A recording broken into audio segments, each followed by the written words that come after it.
Netcasts you love. From people you trust. This is Twit. Bandwidth for the Tech Guy is provided by CacheFly. CacheFly.com. Hi, this is Leo Laporte, and this is my Tech Guy podcast. This show originally aired on the Premier Networks on Saturday, December 19th, 2015. This is episode 1247. Enjoy. The Tech Guy podcast is brought to you by Corning Optical Cables. Corning's incredibly durable Thunderbolt and USB 3.0 optical cables are longer, thinner, lighter, and stronger. Enjoy up to $60 off select Thunderbolt and USB cables in the U.S. or Canada at corning.com/twit. And by Epson's new EcoTank printers. With Epson's line of SuperTank all-in-one printers, you can print thousands of documents without running out of ink. EcoTank is loaded and ready to print when you are. Visit epson.com/ecotank to find out more. And by Texture, the mobile app that lets you access the world's most popular magazines anytime, anywhere, using your phone or tablet. For your free 30-day trial, visit texture.com/techguy. Well, hey, how are you today? Leo Laporte here, the Tech Guy.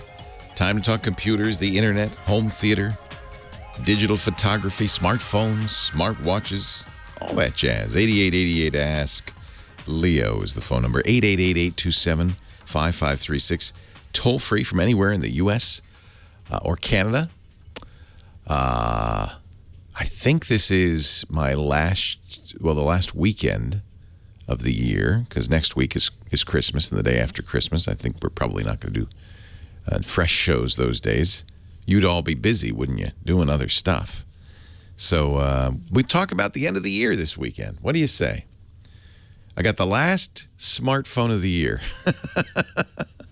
This has been a nutty year for smartphones. Just kind of a nonstop, overwhelming waterfall of smartphones.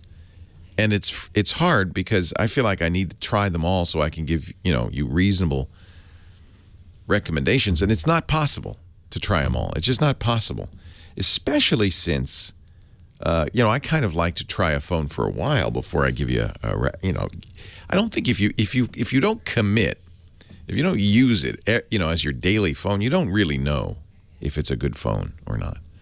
So I got the BlackBerry Priv, worst name ever, and on the box it explains Priv is short for privilege, because I'm privileged to have a BlackBerry, and privacy, because it's supposedly more secure. That's always been BlackBerry's stock and trade. In fact, one of the reasons it's still really, BlackBerries are still heavily used in government. You go to Congress and most of the members of Congress still have BlackBerries. It's still used heavily in big business because it's secure. I don't know if it's more secure or not. I feel that others have caught up. Samsung has its Knox system. Most phones now, I think, probably match the general security of the BlackBerry. But, maybe it's, I think they're better, more secure messaging systems, for instance, than BlackBerry Messenger, which was for a long time considered kind of the gold standard for messaging. But that was 10 years ago. I think that that's probably no longer a selling point. And the interesting thing is BlackBerry with this phone has abandoned BlackBerry operating system. It's using Android. And it's a pretty good Android phone. It's got good battery life. It's a nice screen. It has a slide-out keyboard. And the first thing, at first I had a great feeling of nostalgia. My goodness, there it is. There is the old BlackBerry keyboard. And then I started typing on it. I thought, how did we ever use this thing? Do you remember your first move from a physical keyboard to an on-screen keyboard with a phone? It was horrible, right? I can't type on this. There's no physical sensation. I'm typing on glass. But then I think I got used to it. I think a lot of us got used to it. There were innovations made, like I love the swiping feature on your smartphone. You can't do it on the iPhone keyboard unless you download a Swipe, the third-party keyboards, or Swift key is also one. On Android, almost all the keyboards do it now, including Google's own standard keyboard, where instead of picking up the finger each time, tapping a letter out like it's a typewriter, you just draw from letter to letter. You never pick up your finger. And it's once you get used to it, at first it's weird, but once you get used to it, it's very easy, fast way to type. And I find I can type much better that way than with a physical keyboard. So I opened up the keyboard and said, "This is nice. Oh, memories." And then I tried typing with it, and I was so inaccurate and really slow. Maybe I'll get faster. I don't think so. I think this was an idea whose time is over.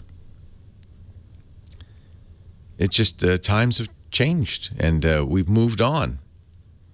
It's too bad because this is a nice phone. Now it is $650. It's not a cheap phone. It's a very expensive phone. It's a feature phone. It has a great camera. Really like the camera. But again, every phone nowadays has a great camera. You know, one phone I haven't tried yet, and I don't know if I should, and maybe you can help me, is the new Windows Phone, which Microsoft has just now started shipping in the Microsoft stores, the 950 and the 950 XL. Kind of an uninspiring piece of plastic. It doesn't feel like an expensive $650 phone, but it has a very nice camera. See, everything does, though, these days. It has Windows Phone as the operating system, which is, I think, a good, competent operating system. It looks different, it feels different, but it's very efficient. Unfortunately, it doesn't have the apps. And I mean, doesn't have the apps, including many of the banking apps. The banks have just basically abandoned Windows Phone. Google never was there. And then things like Snapchat, programs that you maybe kind of gotten used to using, they're just not on the Windows Phone. And even if it's only a handful, even if it's only 3 programs like your banking program that you just really need, that's kind of a deal breaker. There are choices out there. However, I guess I should get it and try it. So my duties are not done yet looking at these new phones. Right now, for me, the daily driver, the one I use all the time, I've been carrying the Priv around for a while. My daily driver, though, I think is the iPhone 6s Plus. Great, mostly because of the battery life. I'm frustrated with the iPhone operating system. I feel like that hasn't kept up with modern times, but the battery life is so good. And Google's Nexus 6P, which is a pretty darn good phone. I miss a BlackBerry. The BlackBerry doesn't have a fingerprint reader. I feel like every phone now should have a fingerprint reader. It's just more secure. It's just a better way to operate. Really, everything should. Your refrigerators, everything should have a fingerprint reader. You should have to identify yourself everywhere you go. So we could talk about the new phones. 8888 Ask Leo. Microsoft's getting ready with the next edition of Windows. I can't believe it. Redstone. Yeah. It's just, I know. You get used to one thing, and now they got another one. Redstone is coming out soon. Apparently, it's still Windows 10. In fact, they said kind of Windows 10 is it's the end of the line. It's the last version of Windows. We're just going to continue to update that forever. You know, there'll be major updates, minor updates, and I guess Redstone is a major update? I don't know. FAA ruled that you will have to register your drone when you buy one starting next month. Actually, no, I guess Monday. What? Okay. But here's the sad thing. The information that you enter, including your name, address, email, phone number, will be publicly available. What? So, well, in a way, that's good because they're not even waiting till the security breach. They're just saying, okay, have it. But I have to think, I think maybe, I'm not going to advocate mass civil disobedience, but do you really want your home address publicly available? The Academy of Model Aeronautics is exploring all legal and political means to stop the registry. In fact, it's saying don't register yet. But that is not a good thing if that's true. This is from John Golia writing in Forbes. He says, yes, the FAA finally admits the names and home addresses in drone registry will be publicly available. You'll be able to public search Registration numbers, names, and addresses will be revealed through the searches. And so you just enter a random registration number, see what you get. What a mess. Are we that scared of drones? Saw an interesting statistic that planes hit far more turtles each year than they hit drones. In fact, there have been no recorded collisions of commercial aircraft and drones, but there are hundreds of collisions with turtles. So I think the turtle registry is next. Got to register that turtle. Buy a turtle, register with the FAA. Or whatever, I guess not the FAA, the FTA, the Federal Turtle Association. 8888 Ask Leo, that's my number. 888-827-5536, toll free from anywhere in the U.S. and Canada. Use Skype if you're outside that area. Let's talk. Leo Laporte, the tech guy.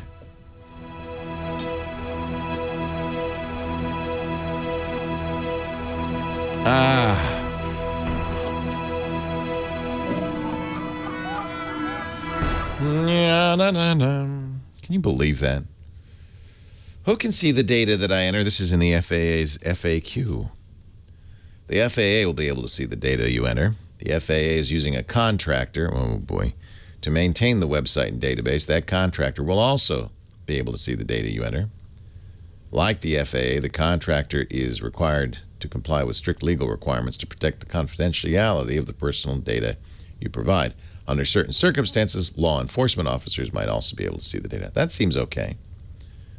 That seems okay. But then you read the Department of Transportation's following statement, and it says as follows: all records maintained by the FAA in connection with aircraft registered in are included in the aircraft registry and made available to the public, except email address and credit card information. The name and address of the model aircraft owners will be searchable by registration number. So this guy emailed the Department of Transportation and said, will a hobby registrant's name and home address be publicly available? Will the public be able to search the hobby registry for owner names and addresses by registration number? Questions referred to the FAA. The FAA wrote back initially, the registration system will not have a public search function, but the FAA plans to incorporate a search by registration number in the future. Names and addresses are protected by the Privacy Act. The FAA will handle disclosure of such information in accordance with the Federal Register notice of December 15th.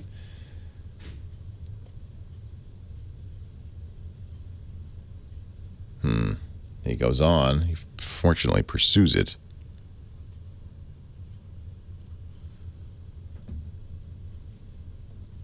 And he says he got the answer that, yes, that information will be public. Leo Laporte, the tech guy.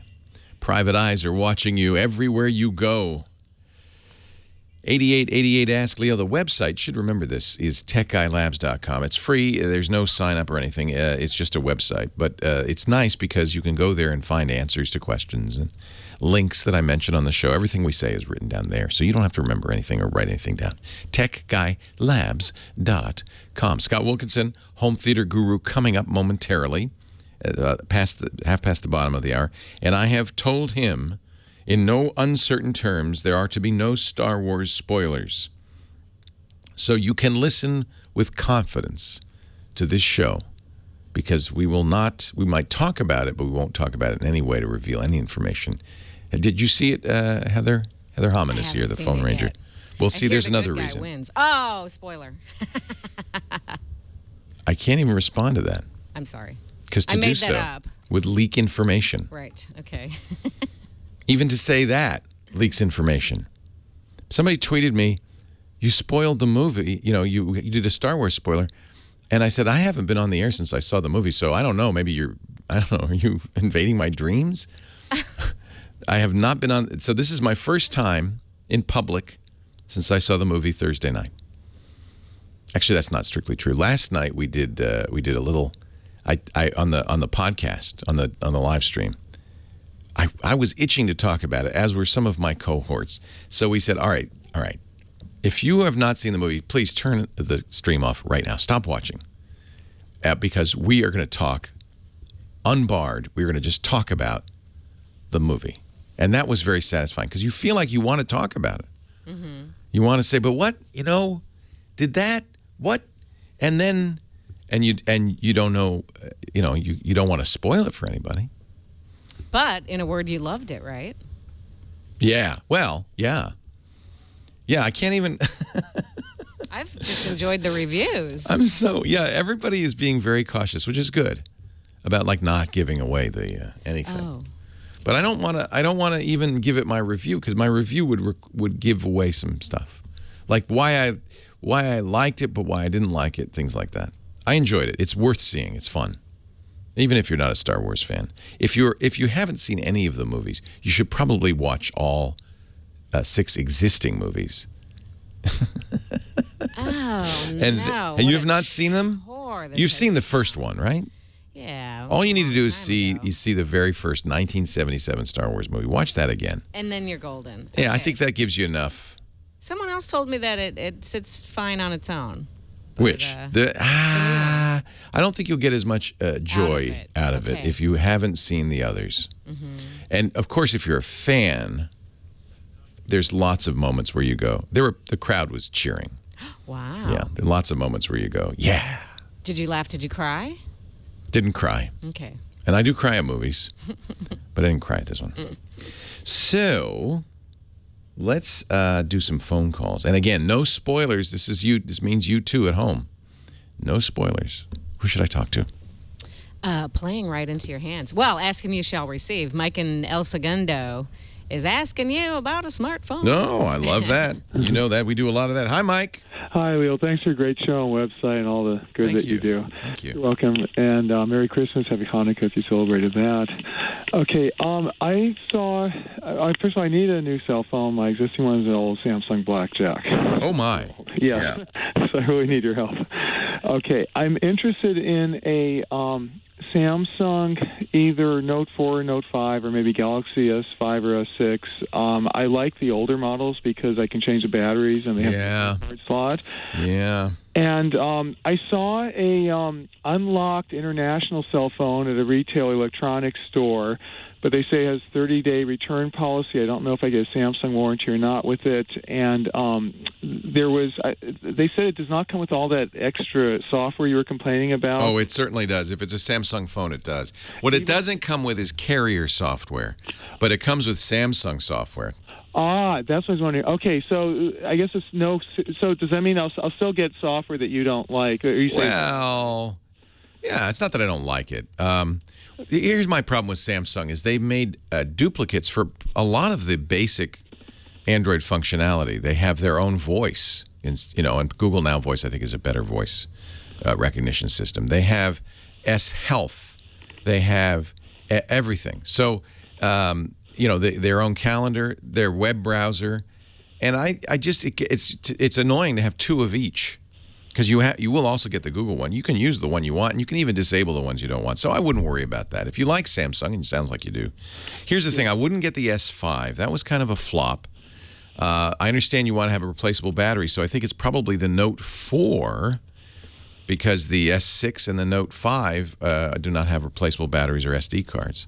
Right. I know you can buy these external rechargeable battery pack things you can plug in. I would really think hard about how important this is to you. Because I have to say the Note 5 and the S6 are in many ways major advances on their predecessors. For instance, the cameras are spectacular. If you want arguably the best camera phone on the market, the Note 5 and S6 are really top of the line. Some rate it number 1.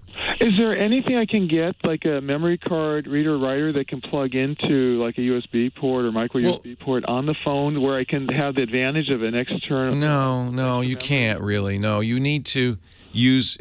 But if you get a 64 gig one, I think you'd be hard pressed to fill that up, unless you travel enough that you want to have movies on there, which are big. I almost always now get 64 gigs on my Android phones, and that's plenty. See, there's also a security issue. If you have the memory card slot, you can take stuff out. You can immediately remove the memory card and keep anything really sensitive on the memory. Yeah, I mean, if you're really committed to that, I guess the Note 4, but here's what you're going to give up. The Note 5 screen is better, the pen is better, the camera is better. This was a big jump forward. And the S5 was such a flop that the S6, I wouldn't even consider the S5. So I guess if you have to have a removable battery and SD card, the Note 4. There are other phones now starting, you might want to look at the LG G4, which has a removable battery. It is current generation and has a removable battery, and it has a SD card. Oh, that's great. And the G4 is a really nice phone. Really nice phone. And so how does it compare overall, like the camera and the overall feature set? How would that Well, and this is an interesting leap forward we've made. Almost all the top-of-the-line phones this year have really good cameras. They are at parity with the gold standard, which is the iPhone camera.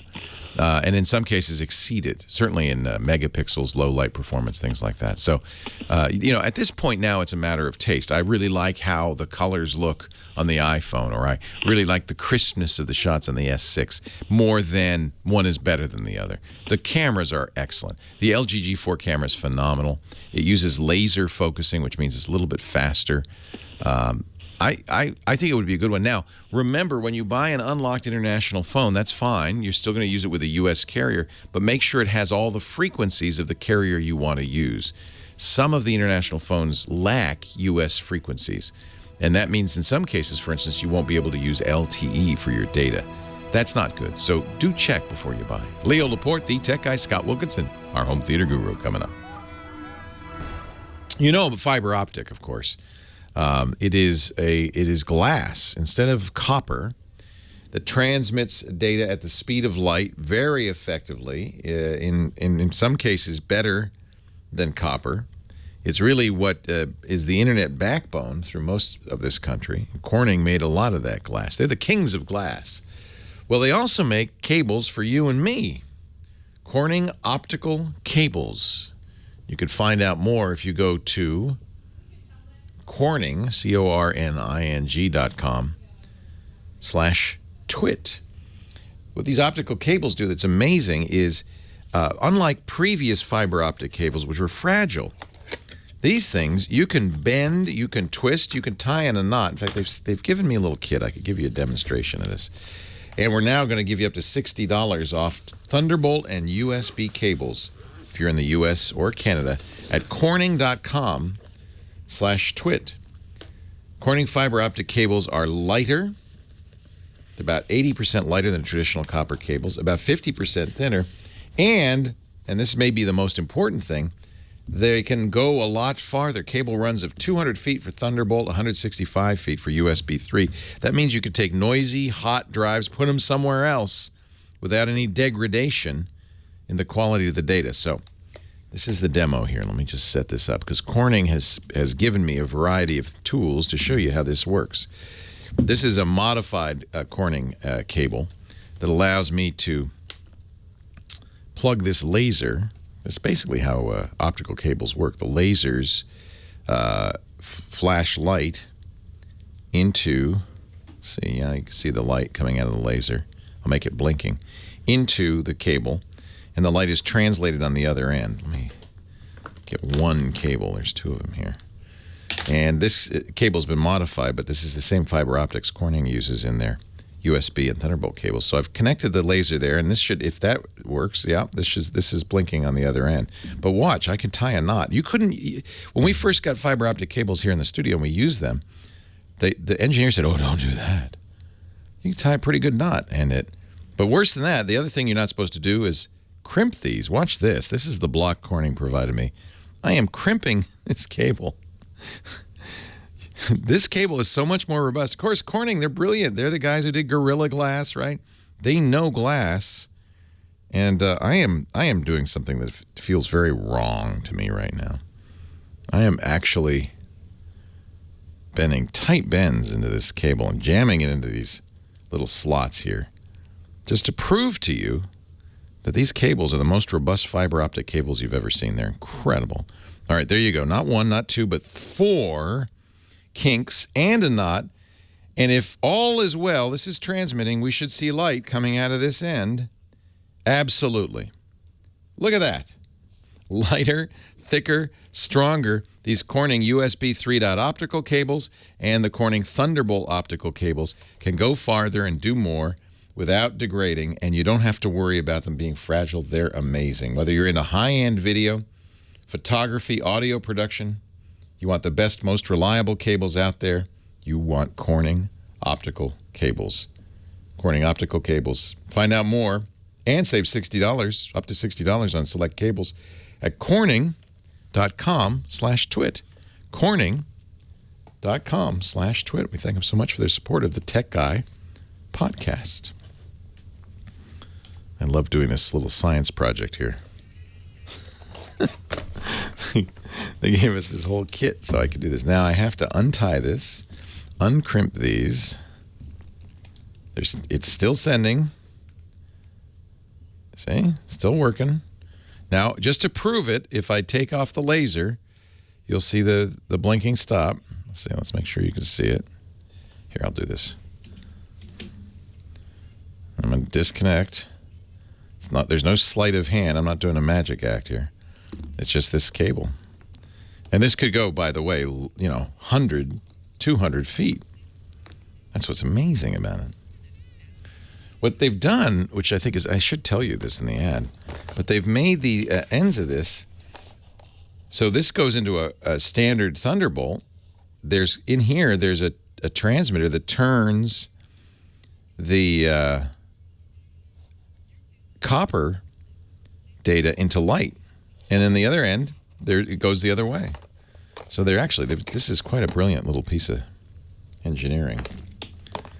Scott Wilkinson is here. He's the man with perfect vision. He's our home theater guru. His ears are good, too. And he comes... Now, have you seen the new Star Wars? I have not. Okay. I've got my ticket on Tuesday, so no spoilers for me either now. You won't be able to spoil anything. I can't. But I don't want anyone else to do it either. No. Now, that must be hard for you because you almost have to get off social media, get off the internet practically. I personally don't care particularly, to tell the truth, whether or not I have spoilers. I've already read one review. Yeah. And most of the reviews don't spoil a terrible No, they lot. try They not just say to. whether they like it or not, Right. And but it's hard. I'll be honest. If I were a reviewer, I would be hard-pressed to say whether I liked it without talking a little bit about what was good and what wasn't good. Yeah. And there's something that I would like to say about it that is I can't because it would be a spoiler, and so I don't so I think it would be very hard to do a good review without telling a little bit about the movie. That may very well be. Isn't it amazing? They are already, for the first night, they had 100 million pre-sales. $100 million in pre-sales, yeah. which made it instantly the best-selling first day in history. It's likely to go over $250 million for the first weekend, which will make it the biggest-selling movie of all time. Yeah. I've never seen more hype. But what's funny is with all the hype, that doesn't seem to have hurt it. Everybody's excited. Sometimes you overhype something, like the Steve Jobs movie, which was overhyped and made $17 million. I don't think it's possible to overhype Star Wars, though. But I guess really? not. I was getting a little sick of all the pre-movie publicity and all the stars Yeah, and all the product tie-ins too. I mean, they have made deals with all these different companies that make stuff. Oh, it's crazy. There's Star Wars potato chips. There's Star Wars everything. Everything. So you're going to go see it how? Are you going to go IMAX 3D? No. I am going to go see it in Dolby Cinema High Dynamic Range, which is 2D. Oh, I'd much prefer to see it that way. Did you see it in 3D? I did. Mm-hmm. And at your local theater, right? At my local theater, which is a nice DLP projector. They do a good job of it, but 3D as it stands, unless you go to a more modern laser theater, is dim. It is. It That's is true. half the brightness. Yep. At least, if not a quarter of the brightness. Yeah, you notice you put the glasses on. It's not just that the glasses are sunglasses; it's that you're splitting the image. You can't have anyway. It's It's very dim typically. That's right. And now I don't think this is a spoiler. There is nothing in the movie that really takes advantage of the 3D. I was concerned about that. I was hoping, that they did something cool with 3D, but apparently not. There's, okay, I don't think it's spoiling anything to say that there are things flying around. Yeah, right. And I think that's a fair bet. These flying things sometimes, appear to come right at you. More often, they come over from behind you, and overhead. And overhead, and they startle you a little bit because they do seem like they're really close. Mm-hmm. There are a few things like that, branches that hit you in the head. None of them, I think, are particularly spectacular 3D effects. They don't seem to me, they don't enhance what I would hope 3D would do is make it more real, make it more immersive. Yes. And I don't think they ever does that. And that's my disappointment. That's why I think going to high dynamic range, which not very many people can do because there are now 2 more, so there's 10 in the U.S., that I think gives you a greater sense of realism than stereoscopic 3D, this fake 3D. So a month or so ago, I went to my local, fortunately, I have a local Dolby Cinema, which has high dynamic range. And I got the first available ticket I could get in my favorite seat. I want to be in my seat there in the theater. I have my favorite seat. It's all broken in to fit your butt and all that. That's right. That's right. Yeah. No, it's in the middle. It's the right distance back from the screen. It's right in the middle. So the Dolby Atmos sound is very immersive and surrounding. Yeah. It's going to be great. Will there be Atmos for this movie as well? Absolutely. Yeah. Yep. So did they shoot it, do you know, in 3D HDR? They shot it in HDR, certainly. They did. Okay. Yeah. I mean, J.J. Abrams is one of the directors who prefers to shoot on film. That's right. He's a film guy. He's a filmophile. So wow. I think that I think that the movie, it was probably shot on film. I don't know that for sure. No, I know it was shot on film. Okay, well, film inherently has high dynamic range. So then the question is, do they scan it? After they've shot it and assembled it and edited it together into a movie, then they scan the film. Because most film distribution, they don't send cans of film around anymore. Not anymore. It's all on a hard drive. It's all digital. That's right. Yeah. That's right. So at some point, actually not after they've assembled the film, but they take the shots that they want and they scan that in. And if they scan that with high dynamic range, with a scanner that's capable of capturing the high dynamic range on the film, then you're going to end up with a high dynamic range movie. And then they have to adjust it for most theaters, which don't have that capability. But the few that do, it's going to look amazing. I'd like to see that. I would really like to see that. Yeah, well, you got to come down to L.A. That's the closest one to you, I'm afraid. They don't have one in San Francisco, and that's Dolby's headquarters. And why Dolby doesn't have a Dolby Cinema in San Francisco, I don't know. Now, you interviewed the guy who did the original special effects for Star Wars this week on your Home Theater Geeks podcast. Actually, it wasn't Star Wars. It was 2001. That's right. Douglas Trumbull. Douglas Trumbull. And man, oh man, what a great interview that was. Yeah. He's an amazing guy. He, in fact, believe it or not, we didn't talk about this, but he was offered the job of doing the special effects for the original Star Wars in 1977, and he turned it down to do Close Encounters of the Third Kind instead. You got Spielberg or you got Lucas. You got to choose. Exactly. One or the other. And he chose Close Encounters. What I do like about this, and this is not a spoiler, what I do like about this new movie is the effects are mostly practical, what they call practical. They're real. They're not simulated. CGI. They're not computer graphics. Now, of course, nowadays CGI, computer graphics are so good that it's hard to tell. But I know it is really hard. I know from the stories about this that Abrams really wanted to make it look as real as possible. Exactly. And you can, I think you can tell that it's film, and I think you can tell that everything's kind of real. That this is not. I thought it was as far as the special effects and the production quality. I think you're going to really enjoy it. I think it's very, very well done. And there are no rubber puppets, which I like. I'm so glad to hear that. Yeah. Another thing Douglas Trumbull is famous for is doing those kinds of effects, actual models and not green screen and stuff like that. I like that. He does the same thing. He did that in The Tree of Life, which was just 2011. Right.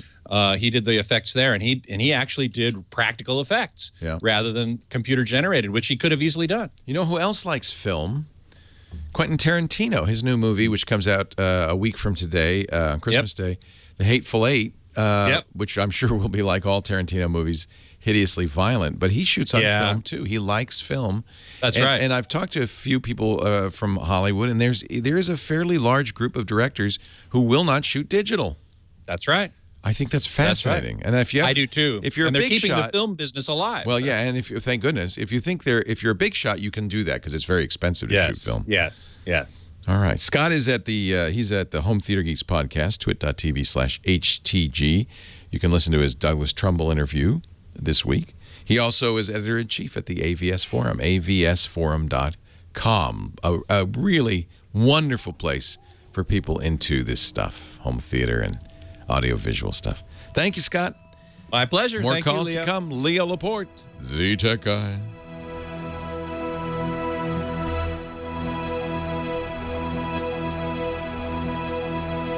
So somebody's saying that Hateful Eight will be screened on film in some major markets, which is interesting. Yeah, and Doug Trumbull mentioned something about that movie in the interview, and now I can't remember what it was. I have to go back and listen and find out what it was, because there was something special about it. Normally, I would never go to a Quentin Tarantino movie. Oh, never. I put up with the violence because his writing is so good and his style is so amazing.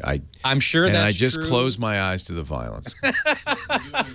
Yeah, but if you go to a movie and you're closing your eyes half They're the time, doing a what's the tour, a point? 70-millimeter tour. It's a roadshow tour, I think is what Of Star Wars or Hateful Eight? They're doing a roadshow tour. before the general release of the movie. So Oh. I think it's Christmas they're starting that, and then That would be worth making a trip to see. I bet they'll go to San Francisco. There's a couple. There's like 2 in San Francisco. Oh, that would be worth seeing. I was interested in that. Yeah, I'm very interested in that. Now that I'm a film photographer, I want to know more. Yeah, I saw that at the beginning. That's cool. Yeah. Actually, it's not something I'm going to go back to myself, but It's not as convenient. I applaud you for doing it. There is, and I think this is true in movies too, there is definitely a quality to film that looks different. I'm not saying it's better or worse. Probably No, but it's technically it would be worse, but it's different. Yeah. And I kind of like this. Some people really like it. That's right. Good. Doug Trumbull's big deal is high frame rates. Right. He wants to go up to like 120 frames per second. Wow. And I asked him about, well, a lot of people think that that's not film-like. And he goes, well, no, it's not. Right. But it does, it can look a lot better in his opinion. And he's shot this 10-minute short called Euphatog to demonstrate it. And he's built a whole theater on his property in Massachusetts. And Ang Lee came out and several times. And it's possible that James Cameron might be using his technology on the next Avatar sequel. So he's, Doug Trumbull is an amazing guy. He's had an amazing career. Dig this, his father, Don Trumbull, did some of the special effects on The Wizard of Oz. So that was... Who was that? That's Doug Trumbull's father. Was he in Trumbull also? Yeah, Donald Trumbull. Wow, interesting. Yeah. And somebody here in the chat room, UJ, said that his father worked on Star Wars. I didn't know that, but I do know. I do know that he worked on Wizard of Oz. So was his father the guy who did King Kong? That I don't know. That I don't know. That would explain why I feel like he's had a 100-year career. Yeah, it could very well be. The name Trumbull has been doing this for a long time. Okay, good. I'll let you take over. Thank you. Thank you. Well, you only have a minute and a half left, so. Yeah, that's fine. And I can't stick around for noon either. Oh, all right. We're on our way to a meditation retreat for winter solstice. Yeah. Oh, well, you know how solstices are. I do. Yes. It's going to get crazy. It's going to get crazy up in here. Dark Jedi, I'm going to see it at the AMC Burbank 16 Dolby Cinema at Prime. And Midnight Rider, you can look that up on AMC Burbank 16. I like sitting in row G, in the center of row G, because I believe that gives me the best sound. It's the right distance from the screen. I'm at the right height for the screen. So that's where I'm going. Awesome. There we go. Yeah. Thank you. Well, Okay. All right, Scott. You only have 26 seconds. How did the Tuba Christmas go? Oh, Tuba Christmas went great. It was wonderful. We had over 1,000 people in the audience. Nice. Oh, I'm so Yeah. glad it went well. It went Well, great. have a great week, and I'll see you next week. Actually, you won't because you're going to be gone yourself. I won't see you till next year. Happy New Year. Happy New Year to you. Merry Christmas. Thanks, Happy Scott. New Year See to ya. everybody. Bye-bye. Bye. There's a Christmas song you don't hear a lot. Dominic the Christmas Donkey. Wow. Nathan Staten, our musical director, digging deep into the archives of the premier networks to find Dominic the Christmas Donkey. Mark in Gardena, California. Hi, Mark. Leo Laporte, the tech guy. How you doing, sir? I'm well. How are you? Okay. Got a curiosity question for you. Last 2014, I bought a 65-inch Samsung 4K curved television. My wife and I, we used to have Galaxy 5S phones. Now we got the Galaxy 6 phones. And every time we would try the screen mirror, the TV will say no device found. Oy. But when we unplug the TV and plug it back in, device found. I'm just curious that Samsung reps came out here 3 times, replaced 3 motherboards, 2 blue chip tubes. I don't think it's the TV. Are you physically wiring it or using DLNA? Or are you doing it wirelessly? Honestly, from our smartphones, we got popcorn time, so we'll watch a movie or Yeah. we'll look at and if we unplug the TV and plug it back in, it works fine. But in that first time, it will not screen mirror. I'm just curious if you have any idea what that could possibly You know, be. I haven't tried it, and I also have a Samsung TV and a Samsung phone, so I will try it. But it's not surprising to me because the technology it's using is, I mean, there are a number of names for it. Miracast is the name Windows has dubbed it, but it's really DLNA, and it's terrible. It's terrible. It's notoriously terrible. And the descriptions that you've just given me of it are pretty consistent. A lot of times people will be watching, it'll stop, it'll drop. Yeah, it does that. It says weak signal. You may lose your screen mirroring capacity. Here's what I would suggest as an alternative that I really like. And I don't know if Popcorn Time works with it or not. It probably does. Google's Chromecast device. I got that. I bought that for a TV in the bedroom, and it works perfect. Yeah.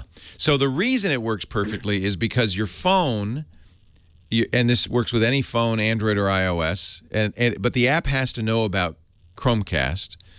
If your phone, if the app supports Chromecast, what it does is it signals to the Chromecast, hey, he's looking for this. The Chromecast, which is physically hooked into your TV, as you know, then is the one doing the streaming. It's the Wi-Fi device. Your phone is just used to control it. So with DLNA, with the system you're using right now, your phone is getting the content and then streaming it wirelessly to your TV. And that wireless connection is just fragile as heck, as you've discovered. Chromecast, because the hardware connection, you know, is right into the TV and it's doing the Wi-Fi. There's no wireless. I mean, there's Wi-Fi, but that's a much stronger signal than Bluetooth or DLNA. So it just works better. So if I don't know about Popcorn Time and Chromecast, you just have to see if it's Chromecast enabled. As Chromecast has been around now for more than a year, and more things support it, which makes it, I think, and at $35, it's just a nice addition. Yeah, we got one for the bedroom. It works great. Now I can take the same Samsung phone, go to my sister-in-law's house who has a Sanyo television. Yeah. Works perfectly, no problem. No kidding. Isn't that funny? Only on that I got 2 Samsung televisions in my bedroom.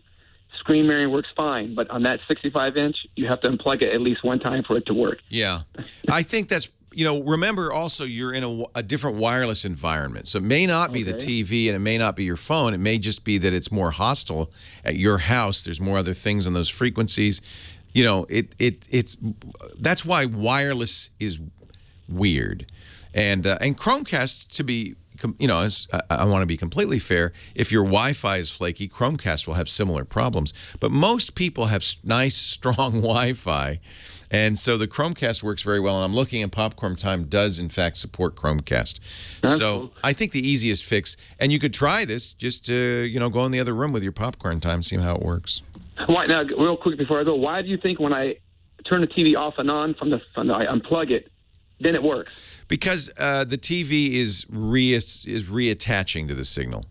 Okay. This is the kind of thing you get with wireless display and DLNA and Miracast. This is in the nature of streaming from, especially high quality content from a phone to a television, is that it's not consistent. And, for instance, when we use Skype, we tell people if you could wire that, it would be so much better. Wireless is hard to do, and video is a very demanding format. And it's just been my experience that it doesn't work all that well. If you're lucky, and the environment is good, it'll work. But it's kind of, you have to kind of be lucky to have it work.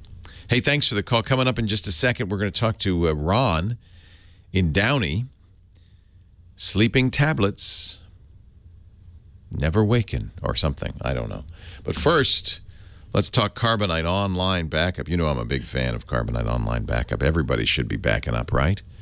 Let's make this your New Year resolution. Now's the time to get Carbonite Online Backup.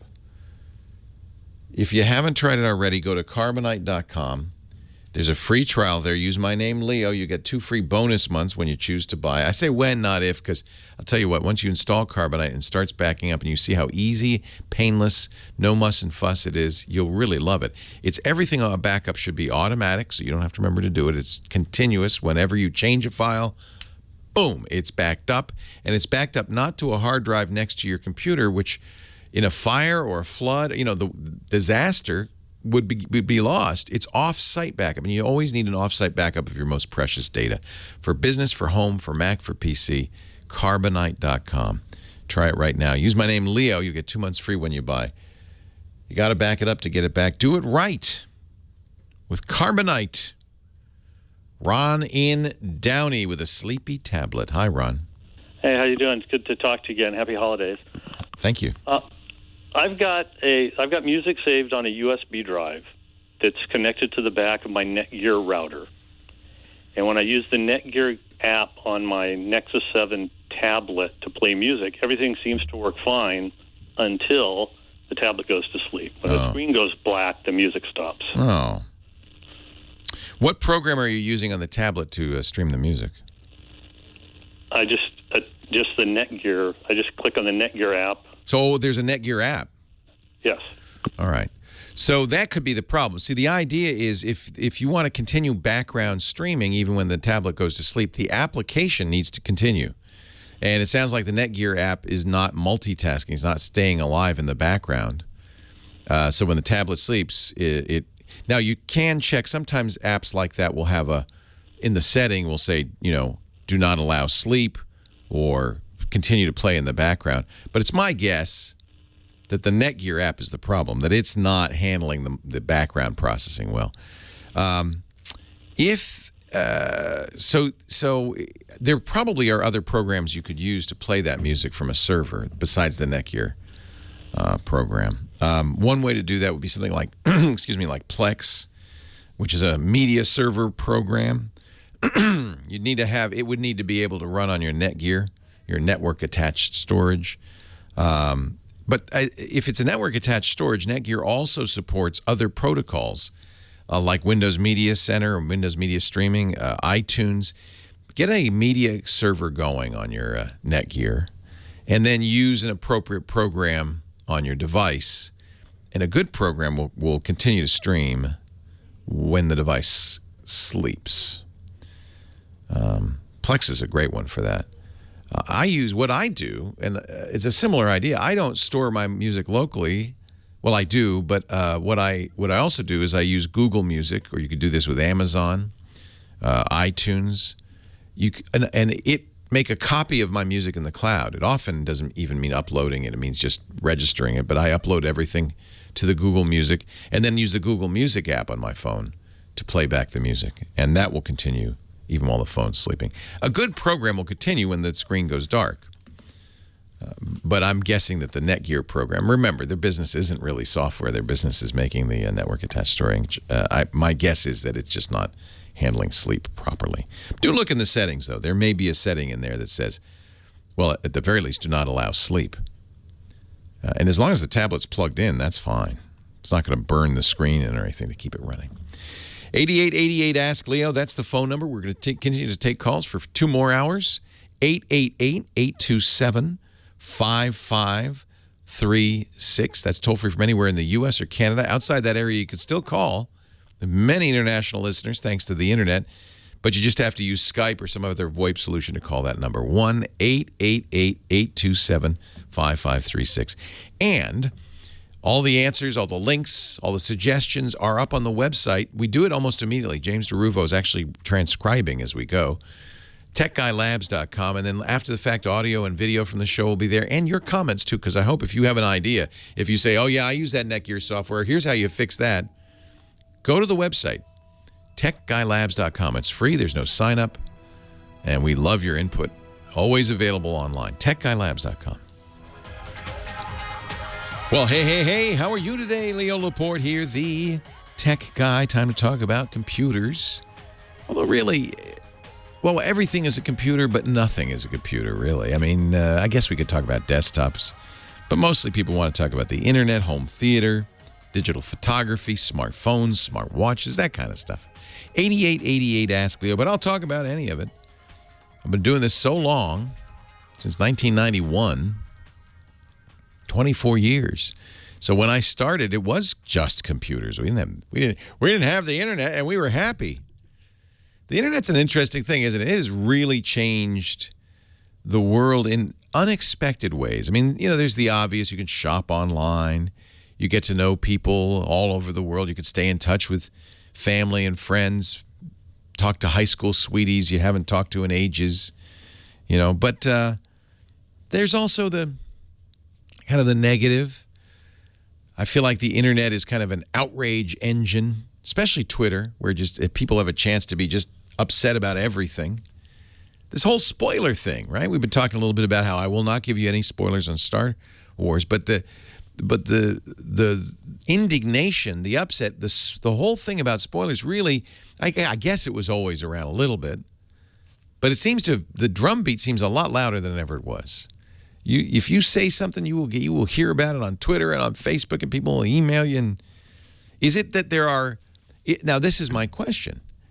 Is it that there are more people who care about spoilers, or just that the small number of people who did are louder because they have amplification now thanks to social media? I feel like social media does amplify a certain group of people who tend to be angry and outraged or whining.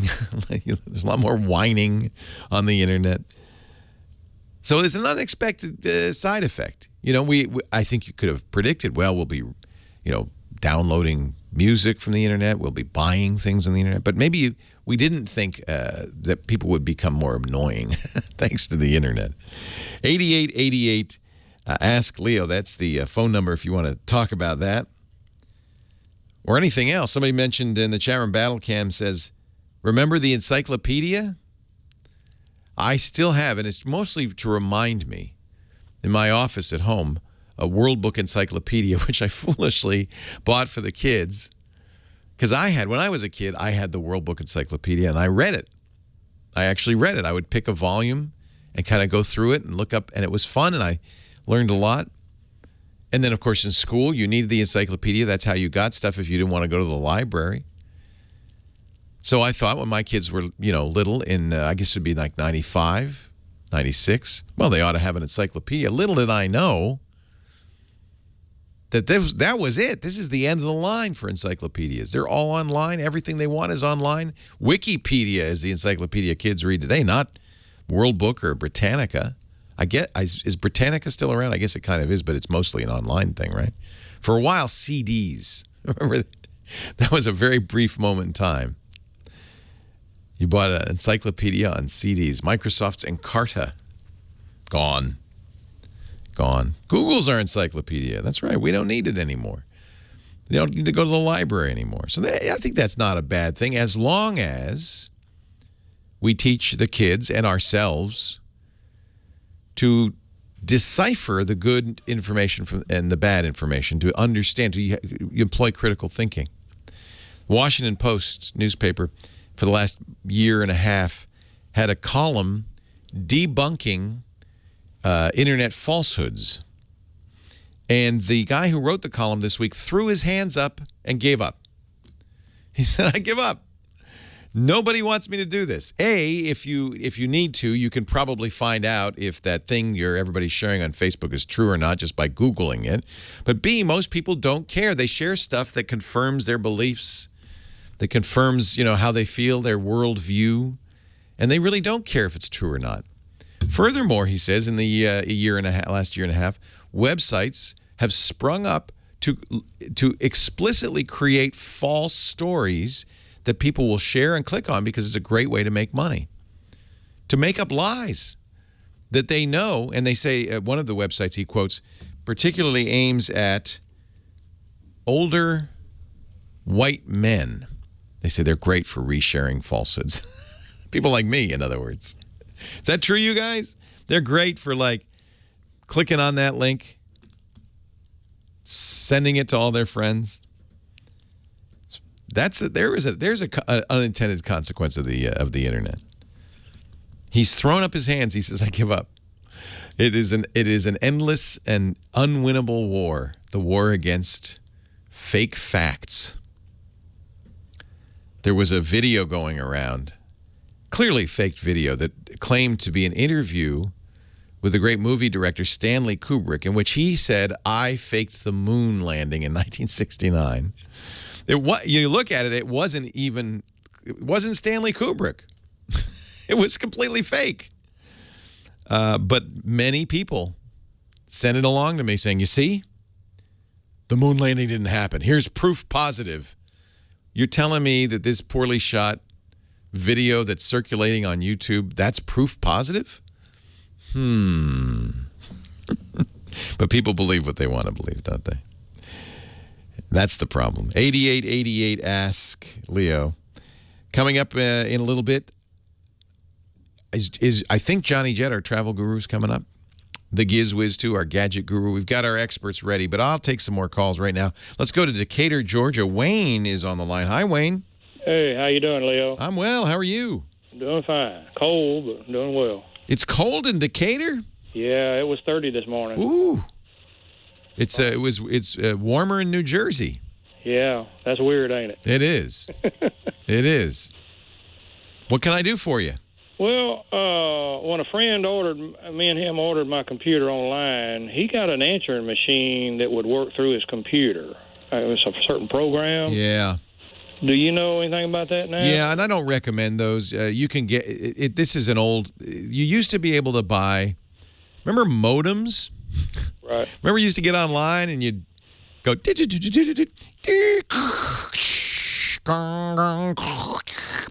and you'd be online. Those modems, there were certain kinds that were called voice modems that would also take faxes and they would take voice calls. And they actually was kind of nice. The software would handle it and all of that. But that's another thing that's kind of gone by the wayside. You could still buy voice modems. I think Zycel, XYZEL, still sells them. But you have to put it in a PC. You have to leave the PC on all the time. It has to be connected to your phone line all the time. And there's always the risk the computer will answer the phone instead of you. And it's just basically kind of a pain. You'd be better off buying a physical answering machine. Or what I suspect most people do now is they use the voicemail provided by the phone company. I don't even have a landline.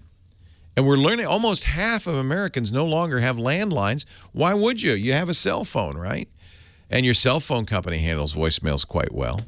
I use Google Voice also. That's another great solution. There are a lot of commercial companies, Grasshopper, Google Voice, Ring Central, that will take calls for you and do all sorts of handling. Our Ring Central is a sponsor, or was a sponsor. I should mention that.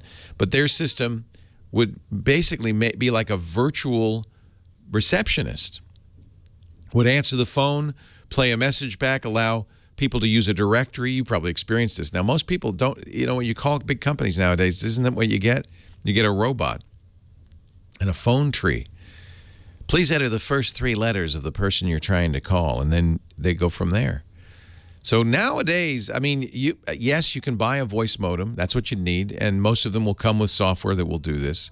But you have to leave the computer on, connected to your phone line. I don't think it's as convenient as the options that are now offered that require no additional hardware. None at all. Leo Laporte, the Tech Guy, 8888 Ask Leo. More of your calls. right after this. Our show today brought to you by the great Epson printers, and especially now the new EcoTank. We just got one at the house. Lisa ordered one because she said, I need this. I want this. I got to have it. I said, Lisa, we already have a Precision Core printer. She said, no, but I want the new EcoTanks. And I don't blame her, because these are such a great idea. This is what everybody's always wanted with a inkjet printer. 2 years worth of ink in the box. These are those great Epson printers, the Precision Core printers that we talk a lot about. 40 million drops of ink a second, crisp, laser quality black text, high speed, vivid colors, auto two-sided printing, all that stuff, 30-page document feeder. These are all in one printers.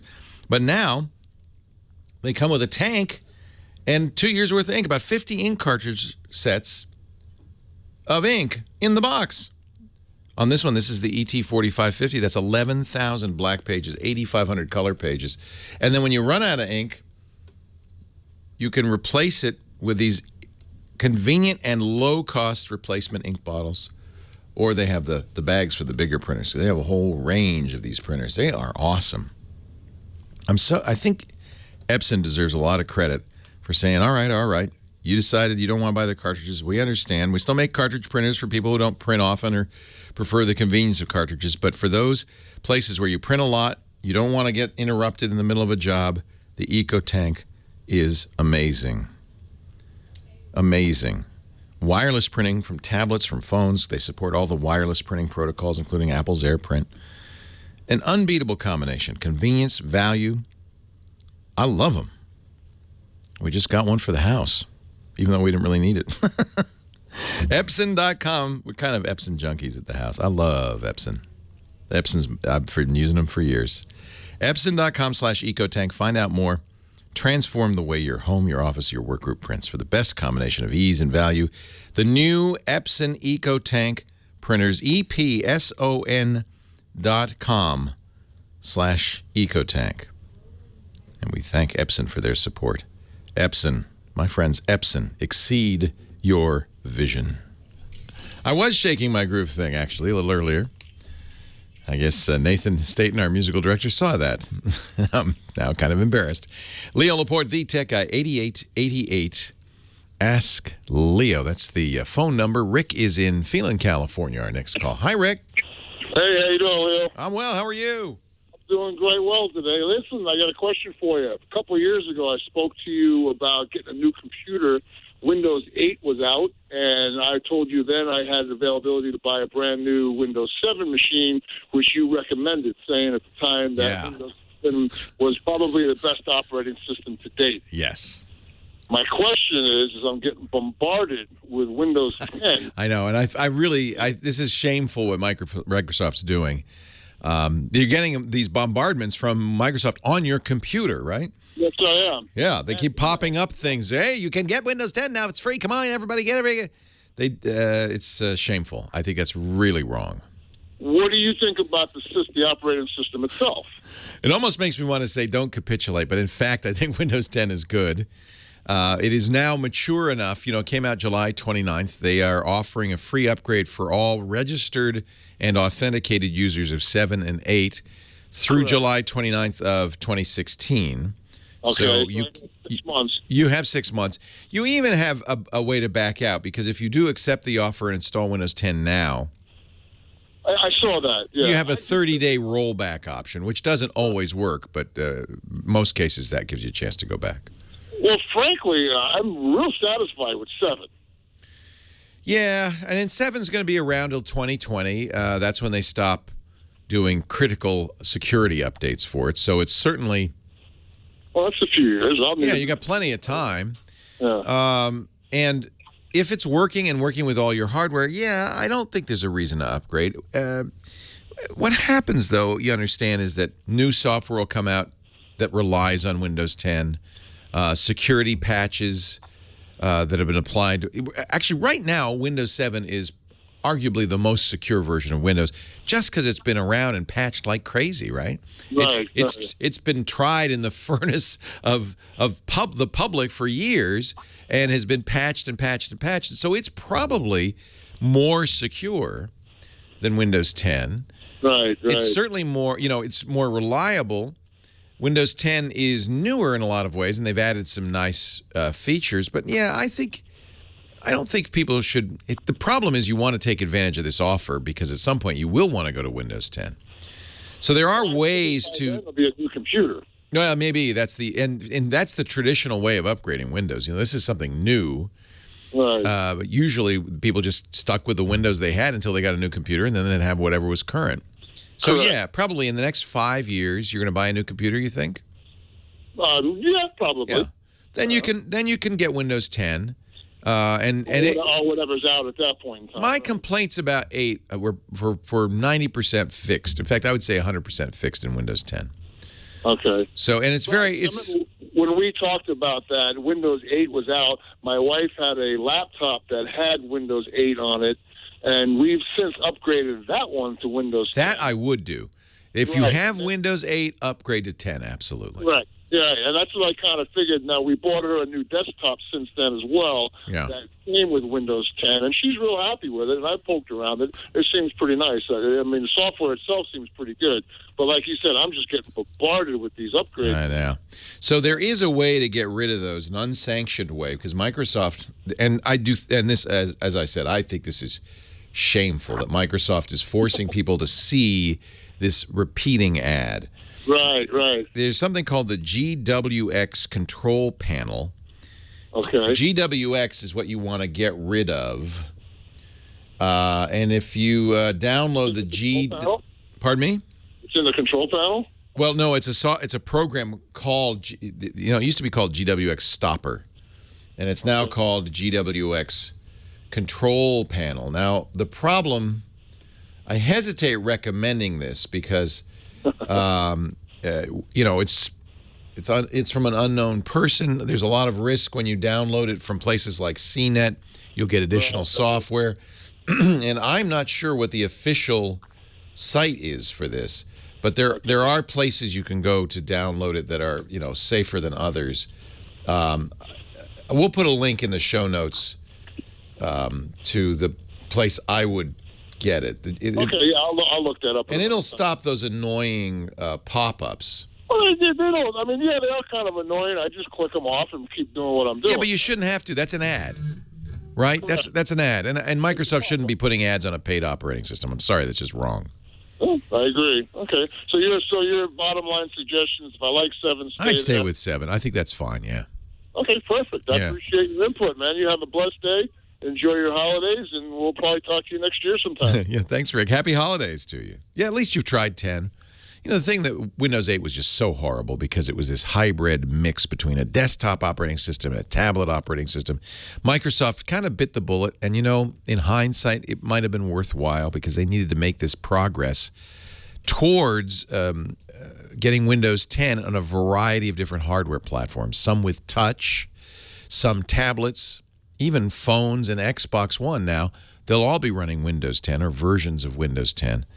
And so they needed to kind of go through this very ugly adolescence, where they're gangly and kind of things aren't working and their voice sounds kind of funny. And, nobody should subject themselves to that adolescent version of Windows. But Windows 10 is more mature.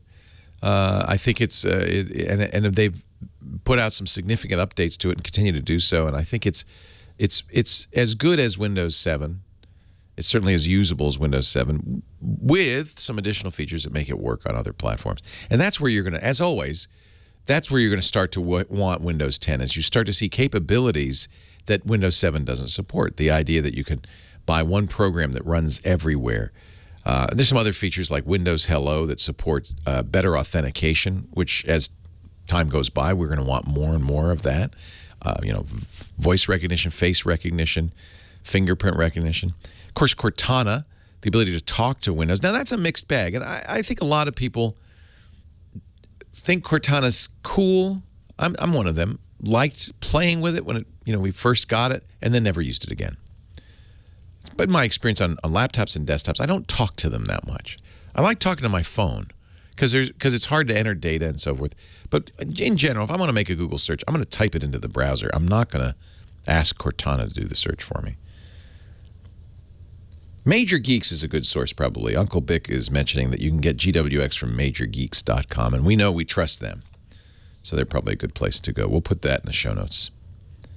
Win Supersite also has a link to it. Those are, just be careful. I really hate recommending kind of third-party, unknown apps.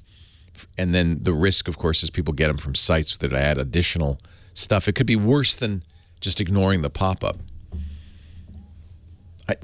So really, that's the solution. Microsoft, knock it off.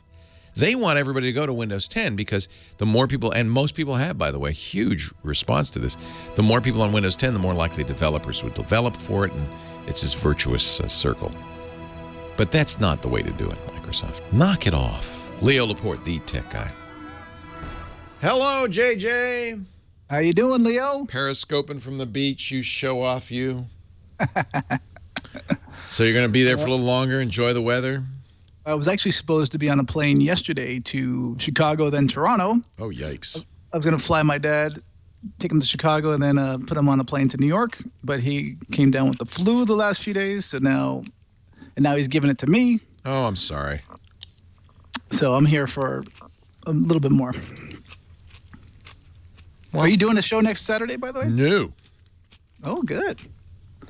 That's day after Christmas. I'm not doing nothing. I'm going to be on a boat or going to a boat. I'll be flying to Bayonne. Oh, good. Actually, I'm flying to New York. You're flying to New Jersey. New Jersey. You're going to Jersey. Yeah, we're going out of Port Liberty. I forgot it goes out of New Jersey. Yeah, Port Liberty, which is, of course, as everybody keeps telling me, Bayonne. But you should have an excellent view. I'm excited. Of the Statue of Liberty. Yeah, as we sail out. I'm very excited. I'm going to bring my 3D camera so I could shoot 360-degree immersive video. I got to find it. I don't know what I did with it. And then I'm bringing my my latest camera, my film camera. That takes some snapshots. Awesome. Yeah. I just got the new BlackBerry. They just sent it to me to test it out. I got it too. I bought it, but what do you think? I literally just set it up. Oh, all right. I like the keyboard. I feel like time has left the keyboard in the dust. Well, if this came out, 2 years ago, I would have been on this instead of the iPhone. But there's still, I'm shocked how many people around the world are still using BlackBerry. And so I think this could sell well for them. It's hard. The keyboard is so tiny, it's hard for me to type on. I know, but it's just like the old one. It's a nice Android phone, actually. It's a very nice Android phone. Right. So I'm going to check out the camera. Camera seems pretty good. Mm-hmm. Excellent. I took some pictures of my dad sleeping on the couch with his mouth wide open. And oh, God. That's mean. He's across the way from me right now. You can hear him coughing. I have some pictures I took with the BlackBerry. Let's see here. That's the. Oh, I saw that. The Star gang Wars. at I saw your Facebook. That was BlackBerry. That was fairly dark. Yeah, I don't know what that is. Here I am getting my hair cut. Nice. That was actually a reference shot because then I shot it in film. I think this is with the BlackBerry. Let me see.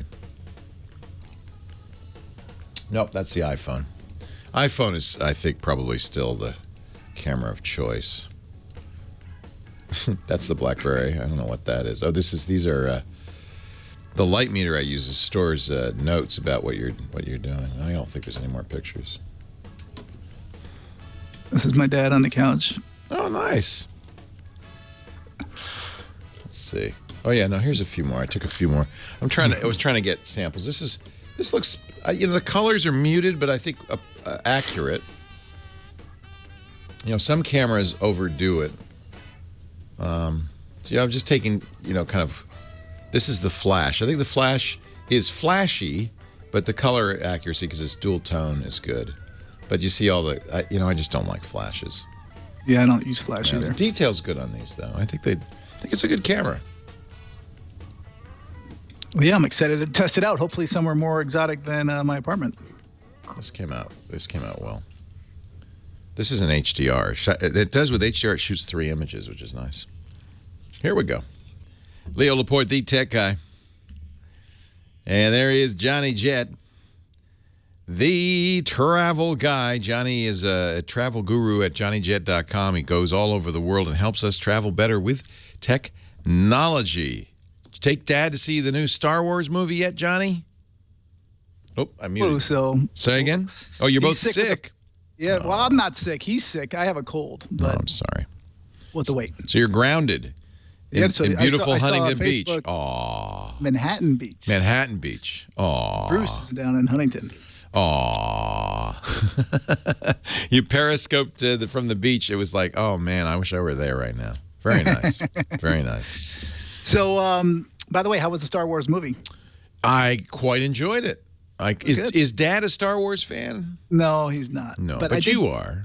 Yeah, my mom took me to go see it in 1977 when I was a kid. Yeah, so it's in your head there. But I didn't see the last one, so. Yeah, you didn't miss anything. Okay.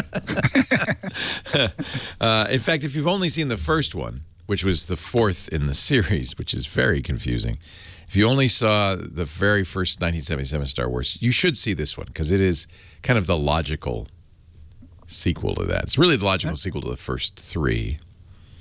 Anyway, I don't want to go on with that, but I enjoyed it. It's fun. Good. Yeah. Good. Well, I got a website for you, an app, and a travel tip, as I normally do. So I know you're going on a big cruise soon out of New York, and this actually website might be of interest to you. It's called getting on the boat in 1 week. It's called theunpack.com. The Unpack? Yeah, PACK.com. I know how to unpack. It's how to pack that I need to know. So it's for travelers who are going to New York City right now, who are traveling in New York City, and they don't want to buy a lot of cold winter gear or pack it. Right. You know, if you want to do carry-on only, you can rent it from these guys. Oh, you're kidding. This is awesome. $39.99. They'll deliver it right to your hotel or your Airbnb. Oh, this is hysterical. So you don't have to own this stuff. Yes.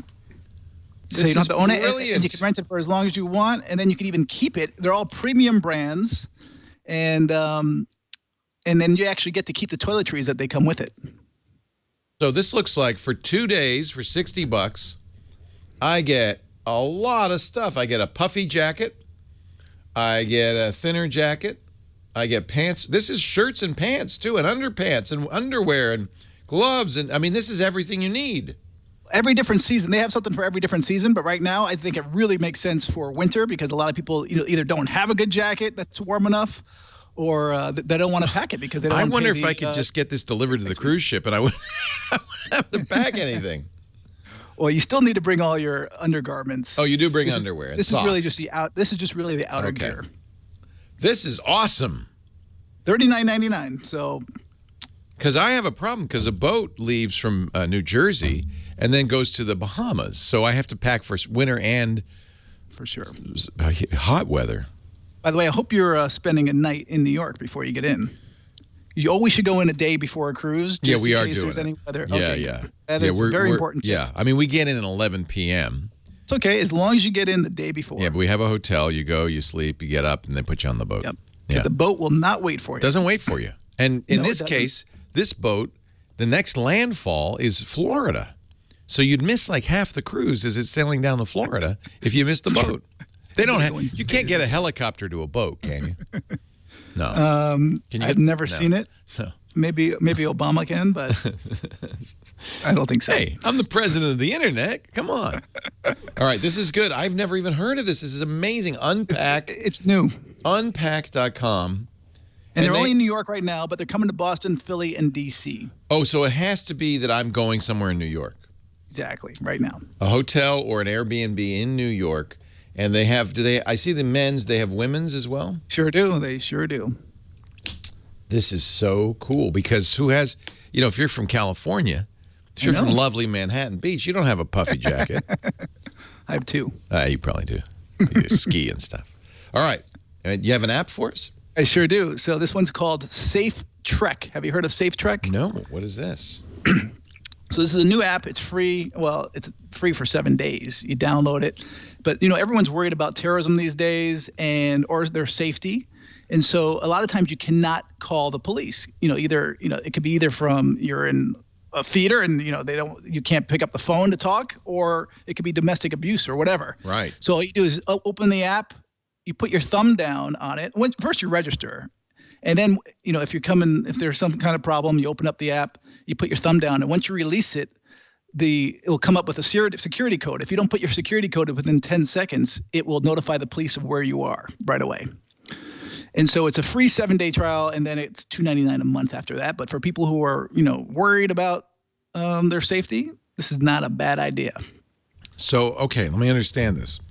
Okay. You kind of trigger the app by putting your thumb on the screen, and it goes, okay, trouble, but it doesn't do anything yet until you remove your thumb. Yes. And then it says, okay, do you want us to call the cops? And if you put in your code, it cancels it. Exactly. So if you don't put in your code, then it calls the cops and notifies your location, but it's only good for the United States. This sounds like a great idea. You're good at this because I got the companion. I told my daughter, she's in college, to get the companion app, and now I'm going to have her get this too. This will make her feel better, I think. That's nice. I love it. You can never be too safe these days. And but it's free 7-day trial, then it's $2.99. It's kind of steep a month, but hey. Ooh, ow. Owie. Yeah, that's the only downfall of that one. And you don't have to be able to talk or anything. It's like, I don't want to use this phrase, but it's like a dead man switch. If somebody clonked you on the head, yes, you'd be would call the police. Right. This is good, Johnny Jet. You're good. All right. Well, I got a tip for you. Oh, more! Hey, this is awesome. A little freebie here. A lot of people are always looking for last-minute Christmas gifts. Yes. And I told you about this Flytographer once before, where you can hire a photographer wherever you are in the world. They have like 160 different cities. And I just did it recently in Paris. I've done it in Hawaii before, where you can hire someone for 30 to 60 to 90 minutes, and the professional photographer will come to you. And I just tweeted a really cool shot that they took of us in Paris a couple weeks ago, my wife and I. I saw that picture. It was beautiful. Yeah, but if you're a couple together, you cannot take a good photo. No, because one of you's not in it. Yeah. Yeah, or the selfie stick's not going to look good, or you can't have a stranger, run off with your camera or take a crooked photo. So this is a really good alternative. They're blowing up. I wish I had some stock in this company. This is a good idea. The gift cards start at $250 for a 30-minute shoot. They're not cheap, but hey, these photos are the best souvenir you'll ever have from your trip. So do they it's kind of like having a wedding photographer for your vacation. They follow you around. Exactly. But they don't do weddings, actually. But what they do, they have a huge business in people do proposals. So they follow around and they sneak up right when they pop in the question. That's a romantic picture they took of you and your wife, Natalie, walking down a boulevard with the Eiffel Tower in the background. Now, was it kind of a pain they said, okay, now pose and pose? Because, that's kind of... Not at all. Actually, he's like, just walk over there and walk around. We also did some shoots in the apartment that we rented. Yeah, beautiful apartment. Also around... Man, you know how to live, Johnny. I try. Flytographer. So you could give a gift card, especially if you knew family or friends were going somewhere. For sure. And you can find out where they go by going to their website. I love this idea. It's flytographer.com. Because, I like to take pictures. That's one of the reasons I travel is to take pictures. But I never have pictures of me. Exactly. I only have pictures of everybody else because I'm too busy taking them. And so what's nice about having one of these guys, but they're all local, so they can tell you where the best shots are. Or, if you're in Paris and you want the Eiffel Tower, you can tell them where you want to go. But they in the website, they say it's for a family, for a honeymoon, for an anniversary, for love, or for a baby moon. Which I don't know what that is, but they'll do that. I haven't done too. one of those yet. Johnny Jet, JohnnyJet.com. Leo Laporte, the tech guy. Baby moon. Is that coming soon? The Not baby yet. moon? You got a visitor before you get the baby moon. That's for sure. You got to spend some time in Toronto. This looks good. This is I forgot about this. This is really good. Yeah. All right. Well, feel better, John. I'm sorry you're not feeling well. Thank you. That sucks. Thank you. Do you get sick a lot, or because of all the travel? Actually, you're pretty healthy. I've been very fortunate this year. I had shingles in February, and that was the last time I was really sick. And then, I did get a flu shot a couple weeks ago, which was good because I don't think I have the flu. No. But my dad got it, and my brother, and they had it. They said it was. My brother said it was worse than chemo. He had cancer. He said it was worse than chemo, this flu. So. But your dad must have had a flu shot. I hope he did. He did not. He got one 2 days before, so I'm not sure if it was a reaction. No. It takes 2 weeks to go into effect. No. You're still vulnerable for a couple of weeks. But when we were in Florida, he was hanging around with this girl who just got over the flu, and I was like, stay away from me. He's making out with some chick in Florida? He couldn't Your get any dad closer is to her. I don't know if he was wild. making out, but he was Your trying. dad is the man. He's on Tinder. Is he? Is he like a smooth talking kind of guy? Oh yeah. Hey, baby. Put him on Tinder just for fun of it. He's on Tinder? I've never seen him swipe left. Swipe left is the good one or the bad one? Or the bad way. He always not swipes right. interested. I'll take it. That's what's nice. You get to a certain age, you get less picky. I just can't wait to see these girls' faces when they see an 87-year-old guy. Well, his picture's in there, isn't it? Yeah, of course. But that would be just hilarious. It's just for fun, but it's awesome. Anyway. Hey, it's great to talk to you, Johnny. Hey, Feel you better. too. Have a great Christmas. I'll see you in 3 weeks or Great something. trip. Yeah. Great cruise. Merry Christmas. Yeah. Did we record ever? Yeah, we Yes, we recorded, did. right? All right. All right. Yeah, have a great Christmas. You too. Take care. Hopefully I'll see you in a few weeks. Hopefully you'll be in Toronto. Hopefully I will not be in week. Toronto in a few weeks. Oh. So. All right. All right. See you, John. Bye-bye. Leo Laporte, the tech guy. Talking computers and the internet and smartphones and smart travel. 8888 Ask Leo. That's the phone number. 888-827-5536. Mendota is on the line from Beverly Hills. Hello, Mendota. Hello, Leo. I just wanted to say that I've been a fan since day one. You know, I'm a true woman of God, so Jamaican woman of God. I was wondering, Thank you. what is the best alternative for a time machine using it across 4 computers? Hey, hallelujah. Whoa. I think you got the Holy Spirit there for a moment. Super Duper is my favorite. If you're on a Mac, obviously, so you're talking about Time Machine. That's Apple's backup solution, which I don't actually like that much. I think Apple put Time Machine into Macintosh because they wanted a simple kind of solution for the rest of us. You know, that's one of the things Apple likes to encourage people to at least believe is that they're easier to use. My experience is they're all about the same now. Maybe in the early days, in 1984, Apple's, in fact, they were easier to use. But I don't think it's the computer for the rest of us anymore. However, they do some things like Time Machine, the theory of which is that it's easier than a normal backup program. In my opinion, it's actually more dangerous because I think it's easier to misuse, easier to assume you've got stuff when you don't. So I recommend Super Duper. There's a free version, and then you get a paid version. And it'll do some really nice things. Among other things, it'll it'll back up your hard drive to an external drive in such a way that you can boot from the external drive. And then if you keep it running on a schedule, it'll keep it up to date. And I'll tell you why I love that.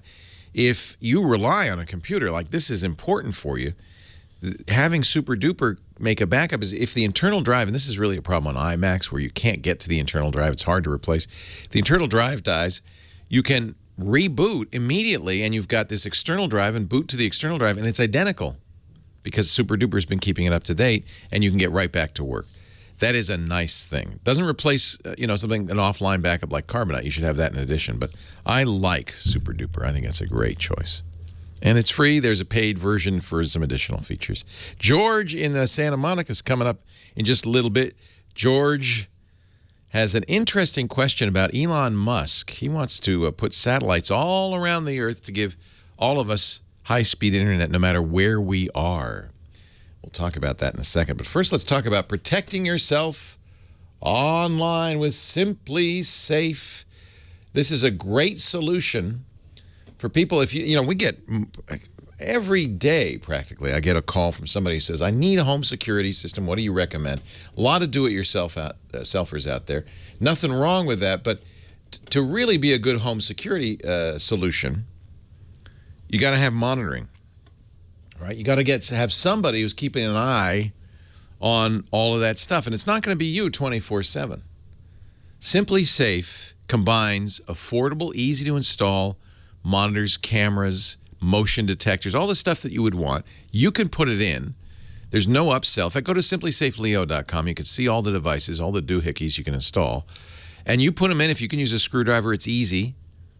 You don't need to have a separate landline for it. I really like that. They give you a hub that has cellular connectivity in it. That's automatic. That's nice.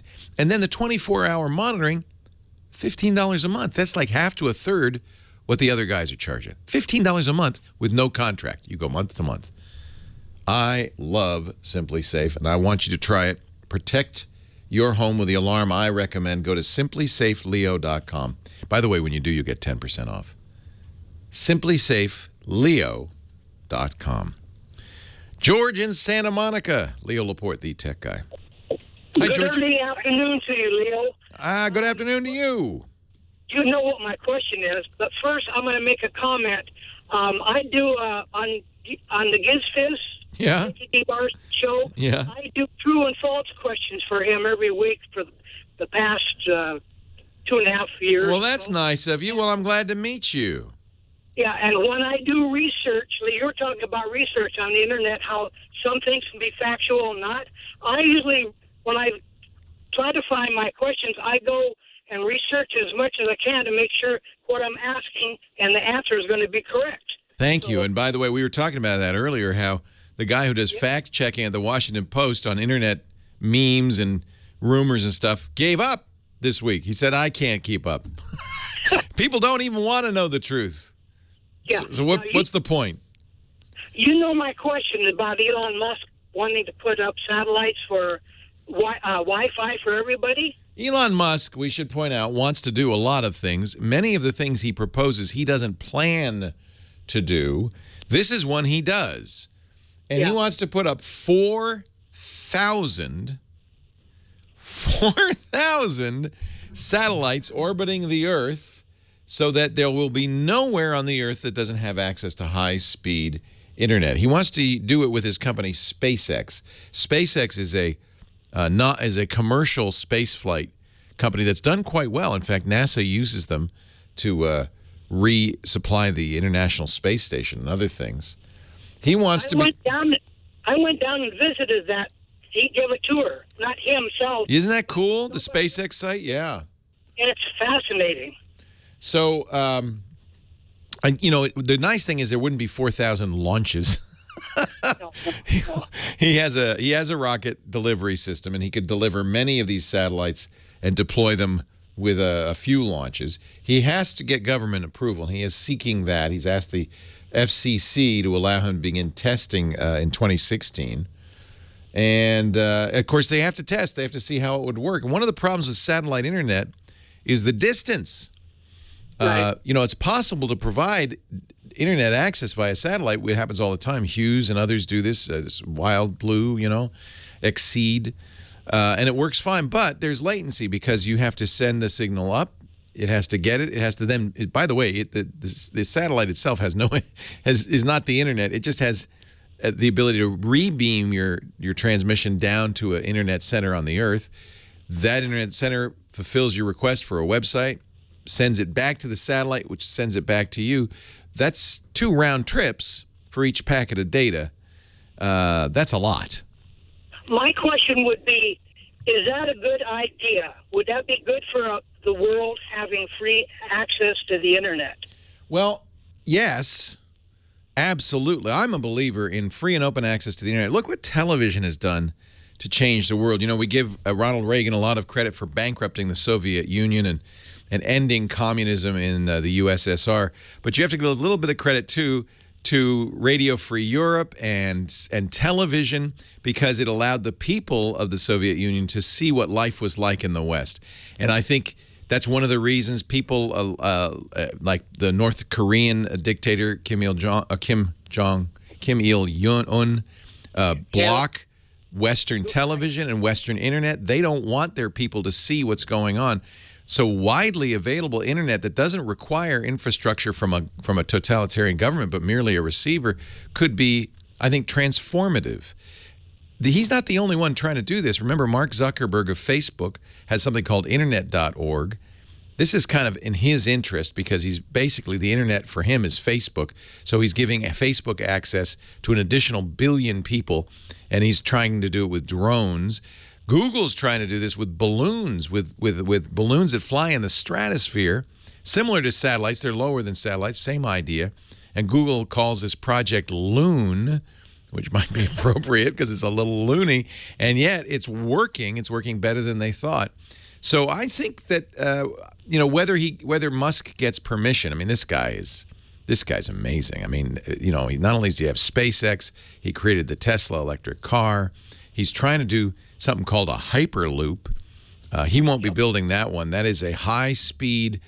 It's almost like a pneumatic tube system that could be used to connect Northern California and Southern California, but even more importantly, to send freight across the Pacific from China to the United States in a high-speed, very inexpensive method. This guy's a genius, and he's willing to think big. You know what? His ultimate goal, though, all of this is secondary to his ultimate goal, which is to establish colonies on Mars. He believes that it's very important for us to get to Mars, to land people on Mars, and eventually to be able to live on Mars. That's going to be a big challenge. A lot of space scientists think that's not worth the amount of energy. It's very difficult to do. Who knows?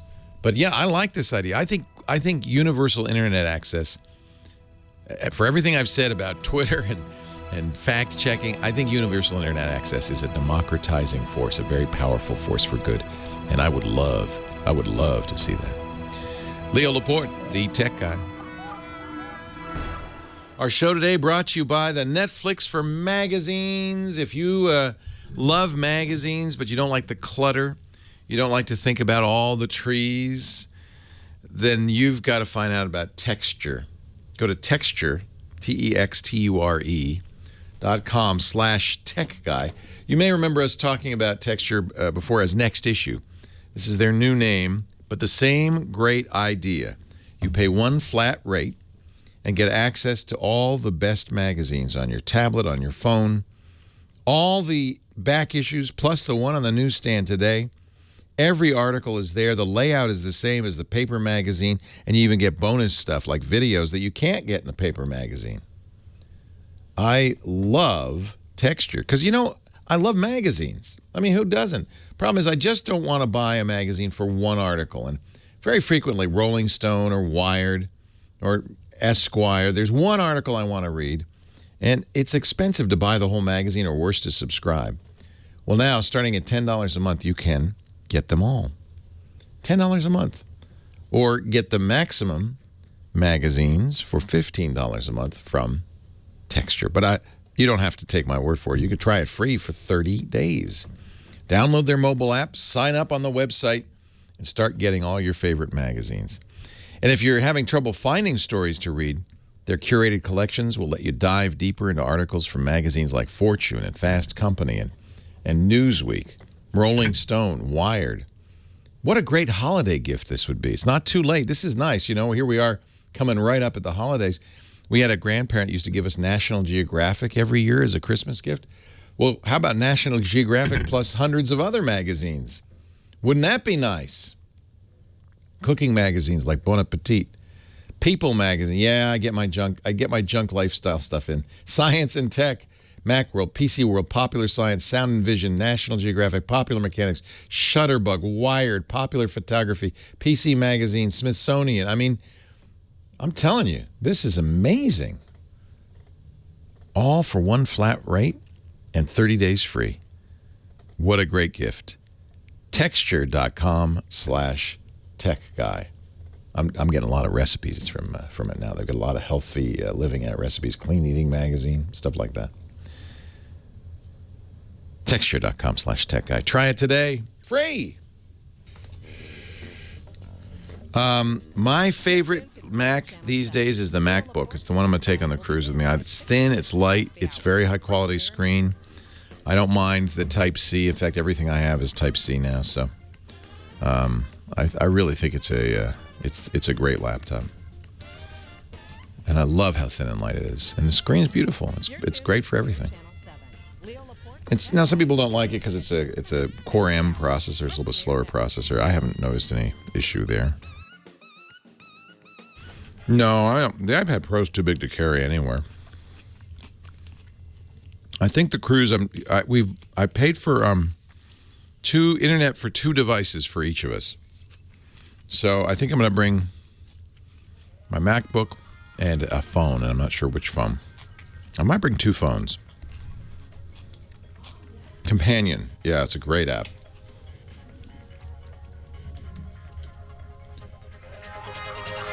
Never Walk Home Alone. It's for college kids. And it's really a great idea if you can get your friends to use it. It's a buddy system, a smartphone buddy system, basically. Well, hey, how are you today? Leo Laporte here, the tech guy. Time to talk computers and the internet and home theater and digital photography and smartphones, smartwatches, anything with a chip in it. 8888 Ask Leo is my number. 888-827-5536. That's anywhere in the U.S. or Canada. And then if you are outside that area, just use a Skype or something like that, and you can call because it's a toll-free number. It won't cost you anything. 8888 Ask Leo. The website, you should keep that in mind as well. In fact, if you want to remember one and only one thing, everything is there. TechGuyLabs.com. Tech Guy, that's me. Labs, that's where I wear a white lab coat and goggles.com. I'm wearing one right now. And no, I'm not. And you can go there, and it's free, and there's no sign up. It's just wide open. The phone number's there, the chat room address is there, and of course, questions and answers, and video of all the shows, and audio of all the shows. It's great. It's, I hope, a great resource where you can search and find the information you need from past shows as well as this show. TechGuyLabs.com. David is on the line from Irvine, our next caller. Hi, David. Hi there, Leo. Thanks for taking my call. I appreciate it. Well, thank you. I want to start off by thanking you again also for not for committing to no spoilers. I have been I almost shut the radio when I heard you talking about Star Wars. Oh yeah, and I don't blame people because you want to go there fresh. And in fact, I know people who refuse to watch the trailers, didn't read any commentary. It's hard because it's all anybody could talk about. Yep. It's hard for me. I want to talk about it. I have to go and even around here. I have to go into a hushed little conference and say, "So, what do you think?" Yeah. Believe me, I'm with you. I wish I could listen to hear it, but apparently it's hard to get in. I think they're selling out every show. Yeah, that's true. I have a very strange question, one that I haven't heard anybody ask before. Now, good. I teach graphic arts to a middle school in Southern California. That is great. It's an elective? I love it. It's actually, yes, it is. I think that's great because that's a good age to get somebody and get them excited about it. And if they have the ability and the talent, man, that's a great time to start. It really it's a brand new program for this age range. It's been only available to high school and adults. So. No, I like that. I think that's really great. So my problem is the way they've got the computer lab set up. The teacher's desk is in the far corner. So when I'm demonstrating Illustrator or Photoshop, showing shortcuts or whatever it is I'm doing, they can't see me. Literally, I'm behind all the monitors. Right. They've got a podium. Center stage, right at the very front, not stage, but at the center, at the front of the class. And I could easily put a wireless keyboard and mouse up there, but my problem is I need a monitor. And I'm wondering, is there a way to show the monitor on maybe a tablet or another screen wirelessly? Otherwise, they've got to go through a lot of problem to rewire everything to do what I want it to do. Yeah, there are a couple of programs. If you have an iPad, are you doing this on Windows or a Mac?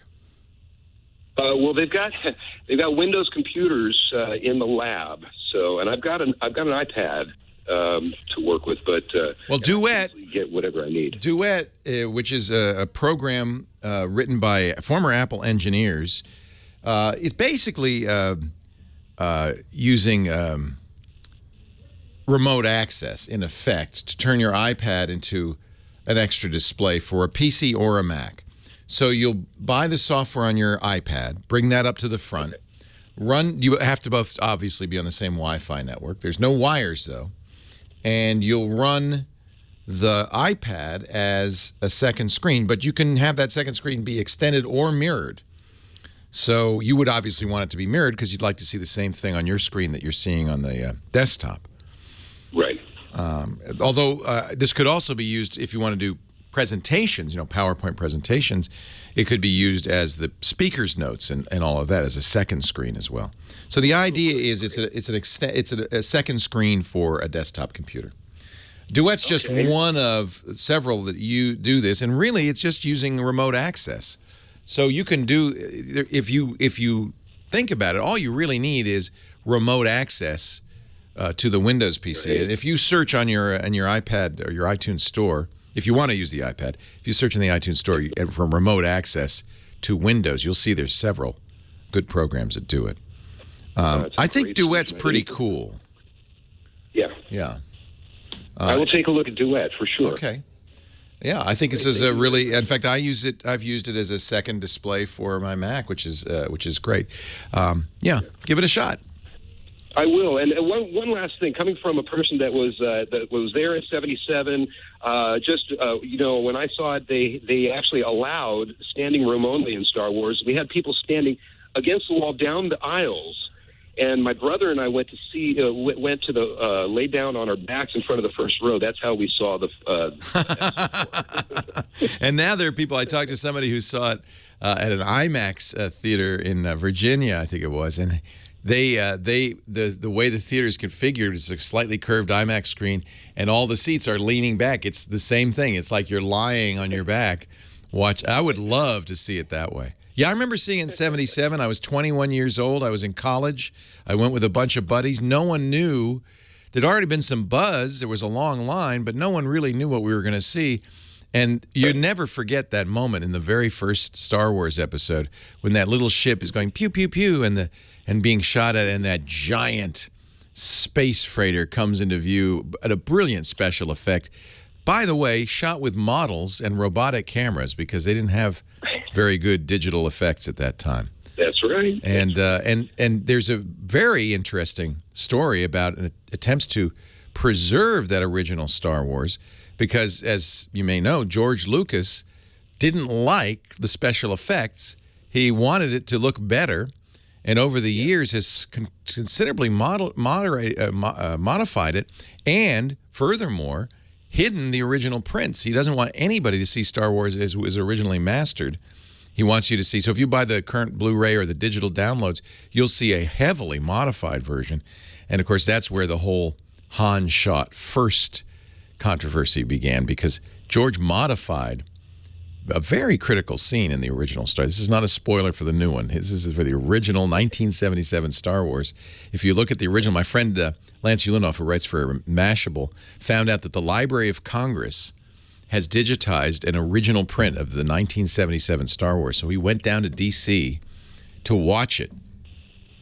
And he said, it's very clear. There's only one shot between Han and Greedo, and it was by Han. Greedo didn't shoot at all. But that was modified because Lucas thought, well, that makes Han too much of a villain. And so people grew up like you as kids and saw the original. I think many people feel like their childhood is being stolen. Like you're editing my childhood. Stop it. Right. We actually are going to interview. Thank you very much. Yeah, thank you for the call. We're going to interview a guy named Harmy on the next show. It's not on the radio. It'll be one of our podcasts. It's called The New Screensavers. He will be our guest for a special Star Wars edition because he has made something called the Despecialized edition, which is illegal, and you have to search around to find it. But if you search for Star Wars Despecialized edition, you can at least see a YouTube trailer and stuff. He's gone back to as many original sources as he can to try to recreate the original Star Wars. Even though Lucas doesn't want that. I think, George, you could release at this point the original version. Put it out on Blu-ray. It would sell like hotcakes. And just say, go on in the front of it and say, hi, I'm George Lucas. The Star Wars you're about to see is the original version, but not the version I, in my mind, imagined. Over the years, we've been able to change it, to improve it, but so many of you wanted to see the version you saw as young people all those years ago that we have now. Boy, that's a dream. Not going to happen. I can see it's a fantasy already. Leo Laporte, the tech guy. Yeah, the truth is hotcakes don't sell like hotcakes anymore. They sell quite slowly. No one wants a hot cake.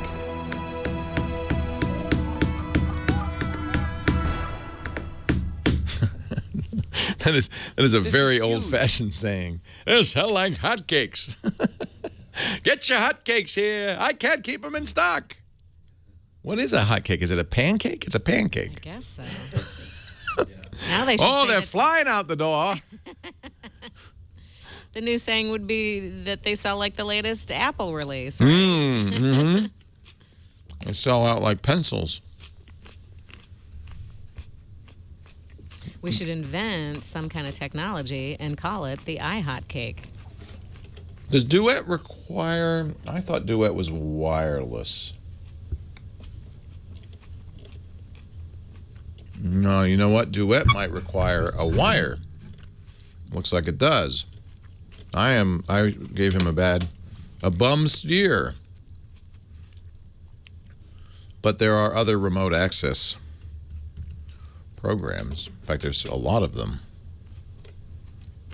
TeamViewer does it, right? I'll have to come on and say, I'm sorry. That was wrong, because he wants wireless access. Oh, that's such a distinctive sound. I love it. Leo Laporte, the tech guy. Nathan Staten, our musical director, digging deep to find the best Christmas cuts. I want to correct myself. I was talking to the teacher who wanted to lecture his class from the front of the classroom while his PC was in the back. He wanted some remote way to see the PC screen, to control the PC screen. He had an iPad, and I steered you wrong a little bit. Duet, the program I recommended, uses a wire. It's better because it's faster that way, but you can there are many, many remote access products for iOS that will do it without a wire. TeamViewer is TEAM, TeamViewer is one, but there are lots of those. And again, if you search the App Store for remote access Windows, you'll find a bunch of them. So it's an easy thing to do if you're on the same Wi-Fi network. It's better, of course, if you have a cable, because that's going to be higher speed. And that's where Duet was quite an innovation. But I made a mistake recommending it because it does require a wire. Steve is in Nashville, our next caller. Hi, Steve. Leo Laporte, the tech guy. Hi, Leo. How you doing? I'm well. How are you? Oh, I'm good. I have a comment and then a question. All righty. Talking to Johnny Jett earlier about apps for health stuff and keeping track. I found out about something called smart911.com the other day, and it allows you to put in your information, your medical information, all that. So when you if you let's say have heart trouble or whatever, and you call 911, they basically have all your history right there. Oh, that's great. Yeah. You know, because smartphones have become ubiquitous, and I think something like 3/4 of all adults in the U.S. now have smartphones, it makes sense for us to do stuff like this Smart 911. There's also a whole bunch of apps called ICE, in case of emergency. These are apps that take over the lock screen. A first responder can see if you have medical allergies, things like that. They've taken the place of a medical alert bracelet in many cases, and first responders are trained to look for this kind of information. But I like this. So this works with 911. So when you call 911, if you have set up a smart 911 thing, then they see the dispatcher sees all your information, medical stuff, whatever. Especially if you're not able to speak for yourself, or can't breathe or whatever, and can't talk. So this is critical because, of course, now with smartphones, 911 doesn't know where you are. On a landline, they know your address and they can go right to you. But a smartphone, you're all over the place. So this is really a good idea. Is there a cost to it? No. You're kidding. So this is just kind of it's a public service. Public service. Metro, I don't know if the local 911 pays for it through tax dollars or what, but to the end user, it doesn't cost anything. I'm signing up right now. Great tip. I really appreciate it. Smart911.com. Yep. And now to my question. I have an iPhone 6S Plus, and I, of course, there was an update that came out, a week or so ago. 9.2, yeah. I installed that, and I heard you mention a few weeks ago about Apple nagging you for your password all the time. Yeah, it drives me crazy. And what I've been noticing, let's say I have the lock screen on, I hit the power button, put my finger on the fingerprint reader, and then it comes up and it asks for the password or, remind me to skip it later, whatever. And so I put in the password figuring, okay, maybe that'll stop it. No, next day it did the same thing. I know. I don't know what to say about this. Apple has decided that they're going to be the security company, and I praise them for that. They really do lock down your information. They encrypt it, and the other thing they try to do is make it unprofitable for someone to steal your iPhone. So that's one of the reasons they ask for it. But what bothers me is you've got a very secure fingerprint reader on there. Exactly. That's right, because I talked to the guy at Apple Accessibility. Since I'm a voiceover user, being blind. You don't want to have to enter that password over and over? Exactly. It's a real pain in the butt. So Yeah. I said to the guy, why are they asking for the password? I just hit the fingerprint reader to bring it up to the home. Isn't that enough? Yeah. Yeah. If you're concerned about security, okay, fine. Ask me to hit the fingerprint reader again. Don't ask me for this stupid password. What was his excuse? What did he say?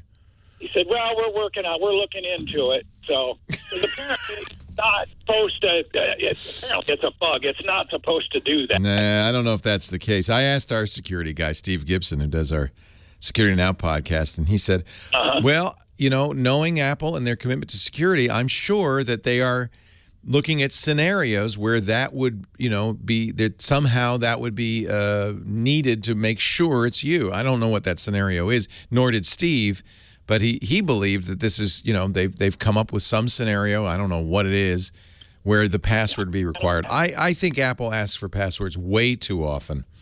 Exactly. And it was such a pain when I went to enter it in. I mistyped it and eventually got to the point where it's like, oops, and now it says, you got to reset your password. I'd entered it in wrong too much. Yeah, that drives me crazy too.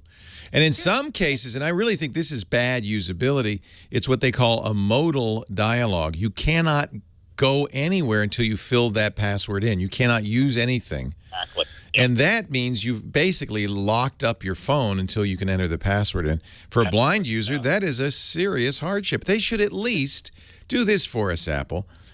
Put a switch in the settings that says don't ask for passwords so often. They do that sometimes on the Apple TV, where it's a pain in the Apple TV for sighted or non-sighted users. It's a pain to enter in that password. They do say, well, do you want me to ask for the password ever again? Do you want me to ask for it every 15 minutes? Or do you want me to ask for it every time? And you can say, no, I don't care if my kid buys a bunch of stuff. Do not ask me for the password again.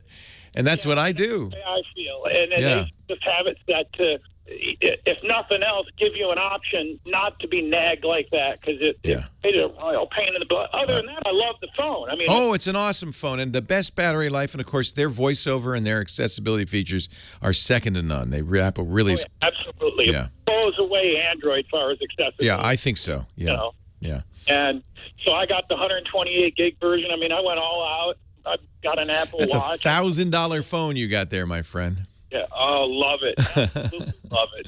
So, yeah, I do too. I didn't know about the password thing because, like I said, I heard you mention. Yeah, it drives me crazy. Yeah. And like I said, I called them and they said, "Oh, we're looking into it. Yeah, it's a, it's a known problem. Blah blah blah. Known problem is they probably have gotten thousands of complaints from people going, what is going on?" Well, it would be a relief to me to know that that's merely a bug and that they don't intend to leave it there. I didn't assume that. I just assumed Apple wanted to be even more secure. I can't believe they'd be that secure because it's so onerous. It seems dumb. You got my fingerprint. That is the gold standard in authentication. That's better than a password. Exactly. And if somebody figures out a way, which they've done, to lift my fingerprint off of something and stick it on there to get into the phone, if they want access to my phone that bad, more power to them. Well, Apple even goes around that. They sense heat. You can't just use a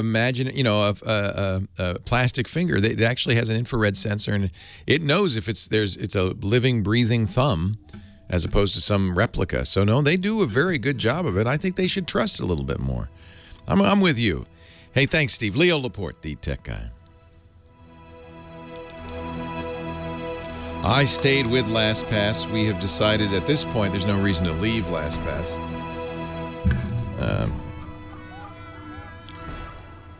I am, Knox. I get asked a lot. Now, I don't think it's a bad thing to say, whenever you restart the phone, you need to enter in your passcode the first time you restart it. That doesn't bother me.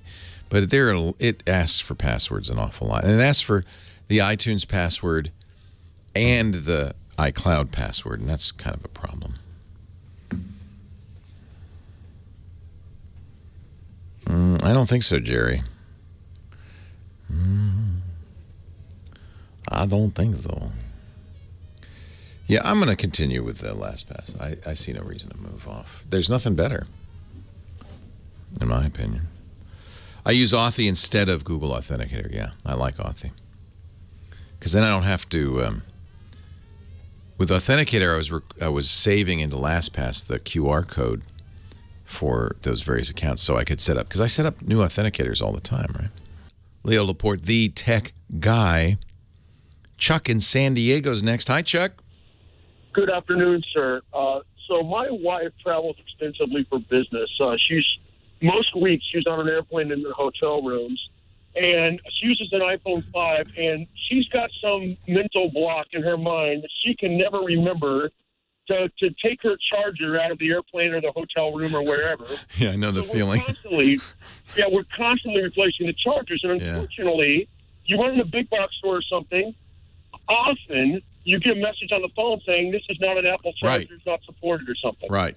So aside from buying the expensive original Apples, is there a way to know that I can get an aftermarket one? Because I'll buy them by the dozen, literally, if I know that one will work. So often the cheap ones have charging but not data. If it charges, I wouldn't worry about that message. However, there is a way to avoid that message. Apple has a certification program called MFI, made for iPhone. And in order to have the MFI logo on the box, the company has to go through a certification process, and that guarantees you won't get that pop-up that says this accessory is not designed to work with the iPhone. It is. Doesn't mean those other cables won't charge. You just get that annoying pop-up. Yeah, if you really want to never see that again, just look. And there are other companies besides Apple that make MFI. You can look on Amazon and you'll see it'll say this is made for iPhone, MFI certified, and that's what you're looking for. Thank you so much. You're welcome. The problem is that Apple is using a proprietary technology, the Lightning cable. It invented it, and it licenses it, and I'm pretty sure, I don't know, but I'm pretty sure that cost is high. And, of course, you don't just pay for the license to make a Lightning cable. You also pay Apple to certify it. That costs money. It's a racket. But Apple's a very profitable company, and you can't blame them for maximizing profit. Now, the good news is a lot of phones, and I suspect eventually Apple too, are moving to a standard technology called USB Type-C. Even Apple is already using Type-C with their MacBook. So to me, that's a little signal that Apple, okay. If they move the iPhone to Type-C, and any new phone you get this year will probably be a Type-C connector, this will solve a lot of the problems because Type-C cables will be widely available, and you don't have to get a license to make one. Although, I got to point out, not all Type-C cables are made the same. There's a Google engineer who goes onto Amazon. He's been reviewing all the Type-C cables on Amazon.com, and more than the great majority of them are not up to spec. So they may have issues with future devices. They may not do everything right. In some cases, they may actually be damaging to the charger or to the phone. So I'm very careful when I buy Type-C cables, and there are still plenty of places you can get them, including Amazon. Just look in the reviews and see if there's a Google engineer with a review and whether he gives it a thumbs up. Somewhere he must have a website or something with a list of cables that he approves. He puts them through a test, puts them on a tester and all sorts of stuff. So even, this happens with any cable. Any cable that you get could, there's a lot of companies in China that make this stuff and don't adhere to standards and so forth. And in this case, not all the pins are connected properly, things like that. Scooter X reminds me that if you are traveling and you lose a charger, You can always go to the hotel lobby and ask for their lost and found box. I wouldn't dissemble. I wouldn't lie. I would just say, hey, I lost my charger. You guys got any lying around? And they always do. Because, of course, those cables your wife leaves lying around, that's where they end up. Maybe she'll even get her old cable back. Mike in Burbank, Leo Laporte, the tech guy. Hey, Mike. Come on over to the phone. You are on the air. Okay, you're on speakerphone. Everyone, you get feedback. Thank you. Hey, buddy. First of all, happy holidays. I love you, man. Thank you. You give awesome, consistently outstanding content, and I love listening. Thank you, Mike. Thank you. That praise aside, I have a question, and I have sort of a lead up to the question. So the lead up is a few years ago, maybe 2 or 3 or 4 years ago, I read an article in the Wall Street Journal, and then that reporter was all over the news, MSNBC, CNBC, CNN, talking about the article and the breakthrough that South Korea was going to be flooding the market with low-cost, high-quality, high-def laptop monitors, which was going to cause the bottom of the market for laptops to drop. So I never saw that happen.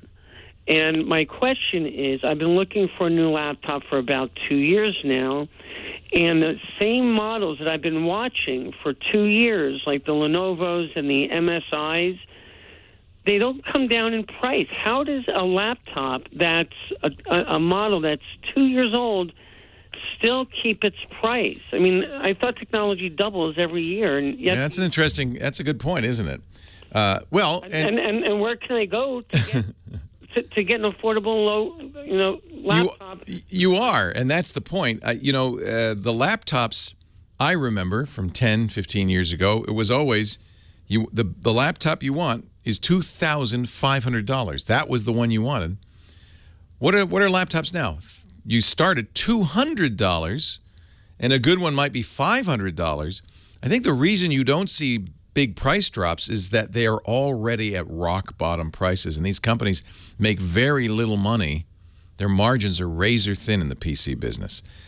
If you look at an Apple laptop, a comparable Apple laptop, it's 50%, sometimes even 100% more expensive. Apple makes a nice profit on those, and as a result, they have nice stores with good service. They perhaps use better components. Their markup is a lot steeper.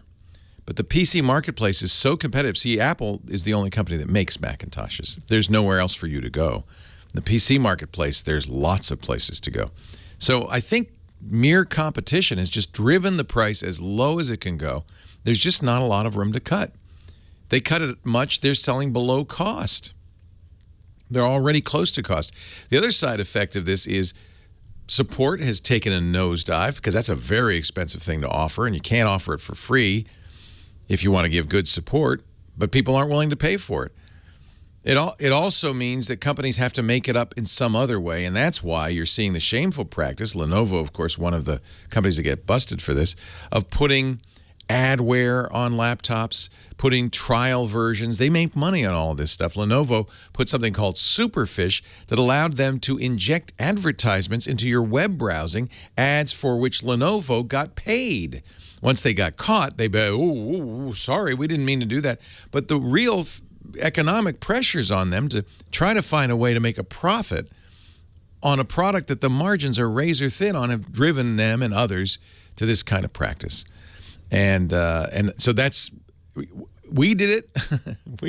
and I include myself as tech press, but I also include myself as a buyer of computers. We demanded much lower prices. They are a fifth of what they were just a decade ago for comparable hardware. So you have seen Moore's Law in effect.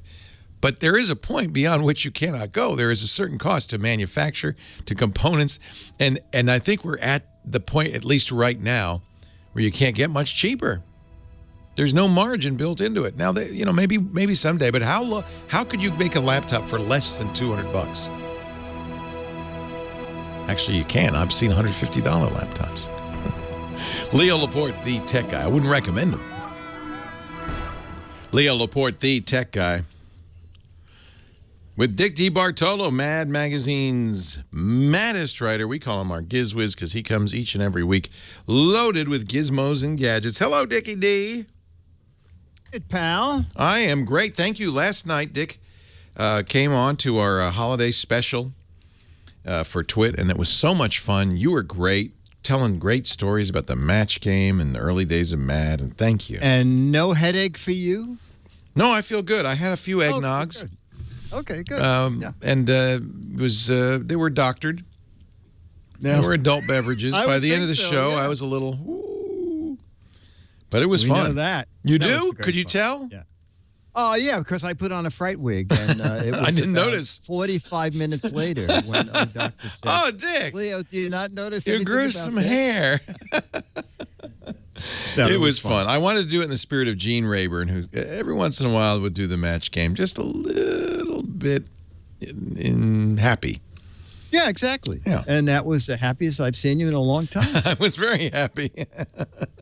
So what do you got for us today, Dickie? Well, you know what? I have a fun, if you're still looking for a Christmas gift, a fun little alarm clock from a company called Electro Home. And it's a retro-inspired alarm clock. So if you remember the very old clock that had 2 bells on the top. Oh, well, yeah. This one looks like that, except it's all digital. The 2 bells are actually glowing night lights. So if you get up in the middle of the night and you want to get a snack or go take a rest stop, you just wave your hand over the clock and those 2 gongs light up and will stay on till you come back and wave your hand again. Oh, how funny. In the morning when the clock rings, the lights don't come on, but now when you wave your hand over the clock, it automatically activates the snooze alarm. It has a built-in AM/FM radio, 20-station resets. It also uses the lights to slowly wake you by light if you want to do that. It also, something pretty neat is when you plug it in, it automatically sets the time and date by itself. See, that's something your old alarm clock couldn't do. That's nice. Couldn't do, and something you and I like, a built-in nap timer. I love that. Ooh. Yeah, and a calendar, and indoor temperature. The styling isn't exactly retro, though, right? It looks kind of modern. Yeah, well, you know what?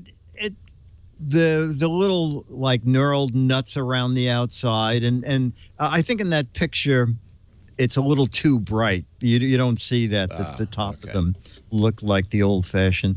But it's $35, and it really has a lot of features for an alarm clock. Also, it has 2 different alarms if 2 people get up different times. Oh, that's and also good. Different alarms for weekdays and weekends. What do the alarms sound like, though? I mean, they're not sounding like a jingle jangle, bing bing bing bell. You know what? I only tested it out, letting it go on to a radio station. Oh, that's okay then. Didn't hear the alarm. Didn't pay attention to the alarm. Because those old alarm clocks with the bell. Oh my gosh! You'd propel you out of bed, straight up out of bed. You could set one alarm for the entire house. And where's the fire? What? Yes, exactly. It's kind of been my lifelong goal never to have to use an alarm clock. I haven't achieved it yet, but someday, maybe I'll be dead, but I won't have to use an alarm clock. No. Don't you find when you have to wake up, you do, if you have an important meeting? Yeah, but I don't trust that. Like, yeah. Okay. But what if that one time you don't? Oh, okay. I guess that's what my wife's for, because she kicks me. Yes, exactly. What else is there? What else? That's her job. This is cool. It's from Electro Home. Electro Home. And you find a picture and a link at Dick's website, gizwiz.biz. Just click that tech guy link. There's lots of other great stuff there. Dick is a regular on World News Now, on ABC, and on lots of different places, lots of gadgets. And, of course, he has his own gadget podcast called the GizWiz. You'll find that at gizwiz.tv. And his website is gizwiz.biz. Let me see what the heck is it? Oh, yeah, it's coming down to the wire. Yeah. The brass knuckles for Siamese twins, I think is what that is. Okay, that's good. What could that be? I don't know, but here's the deal. It doesn't matter. If you get it right, you're up in the running for 12 autographed copies of Mad Magazine. But if you get it wrong, you're in the running for 24 copies of Mad Magazine. But you got to be clever. That's the deal. Details and rules, and it goes through the end of the month. So one more week, well, a little more than a week, and then we're all done. 2 weeks. Yes. Thank you, Dickie D. Thank you, sir. GizWiz.biz. We'll talk next week. Carol in Oshkosh, Bagosh, Wisconsin. Hi, Carol. Leo Laporte, the tech guy. Yeah, nice to have a chance to ask you a question. Well, thanks for calling in. I appreciate it. What can I do for you? Well, basically, I have Windows 7 on my PC. I'm thinking about changing to upgrading to 10. But what's held me back is I've been using Quicken for a long time. Right. The latest version I have is Quicken 8, and I haven't upgraded that because it seems a couple times where I did upgrade, I was always having bugs to work out, so I just left this. Yeah. So here I am now. I'm at a juncture of saying to myself, what do I do? Do I upgrade, and what other program can I use that would help me? So I'm asking your advice on this. Well, the first thing to do is to find out if it's compatible. There are many programs that won't work with Windows 10. I don't know if Intuit would know. I'm looking at the Intuit website to see. You have which version of Quicken? Quicken 8. Quicken 8. Yep. All right. 2000. What year? Because they do 2000.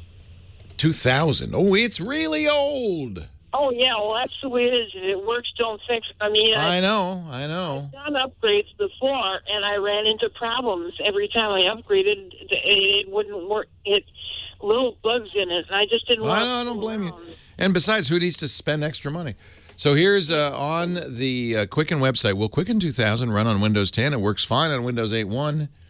And Intuit's response, the Quicken Windows product development team is testing Windows Quicken 2016 on Windows 10. Wait a minute. What about 2000? Apparently there are a lot of threads, and they're pointing me to a thread. It's like they didn't read the question. They said, well, 2015 works. Well, what about 2000? My guess is it won't. But you're running it on Windows 7 without any problem. No, I'm doing fine with it, and I'm thinking, well, maybe I just stick with Windows 7 and. I would, if that's your primary product that you use. That's your big computer program, and I bet it is that you have a computer for it. I would just stick with what works. I think Quicken has problems on Windows 10, with the exception of the latest version, and I'm kind of stunned by the non-responsiveness of Quicken support to that question. I thought, I found it right here. They didn't answer. They said, well, 2015 works. Yeah, but what about my Quicken? Yeah. Stick with Windows 7. This is a good reason to do it. And you're not missing a whole lot. No. Yeah.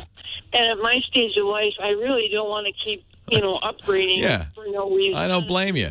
If it ain't broke, don't fix it. Okay, well, you've helped me then. I thank you very much. Microsoft will keep supporting Windows 7 with security patches through 2020 at least. That means you're fine. Just keep using it.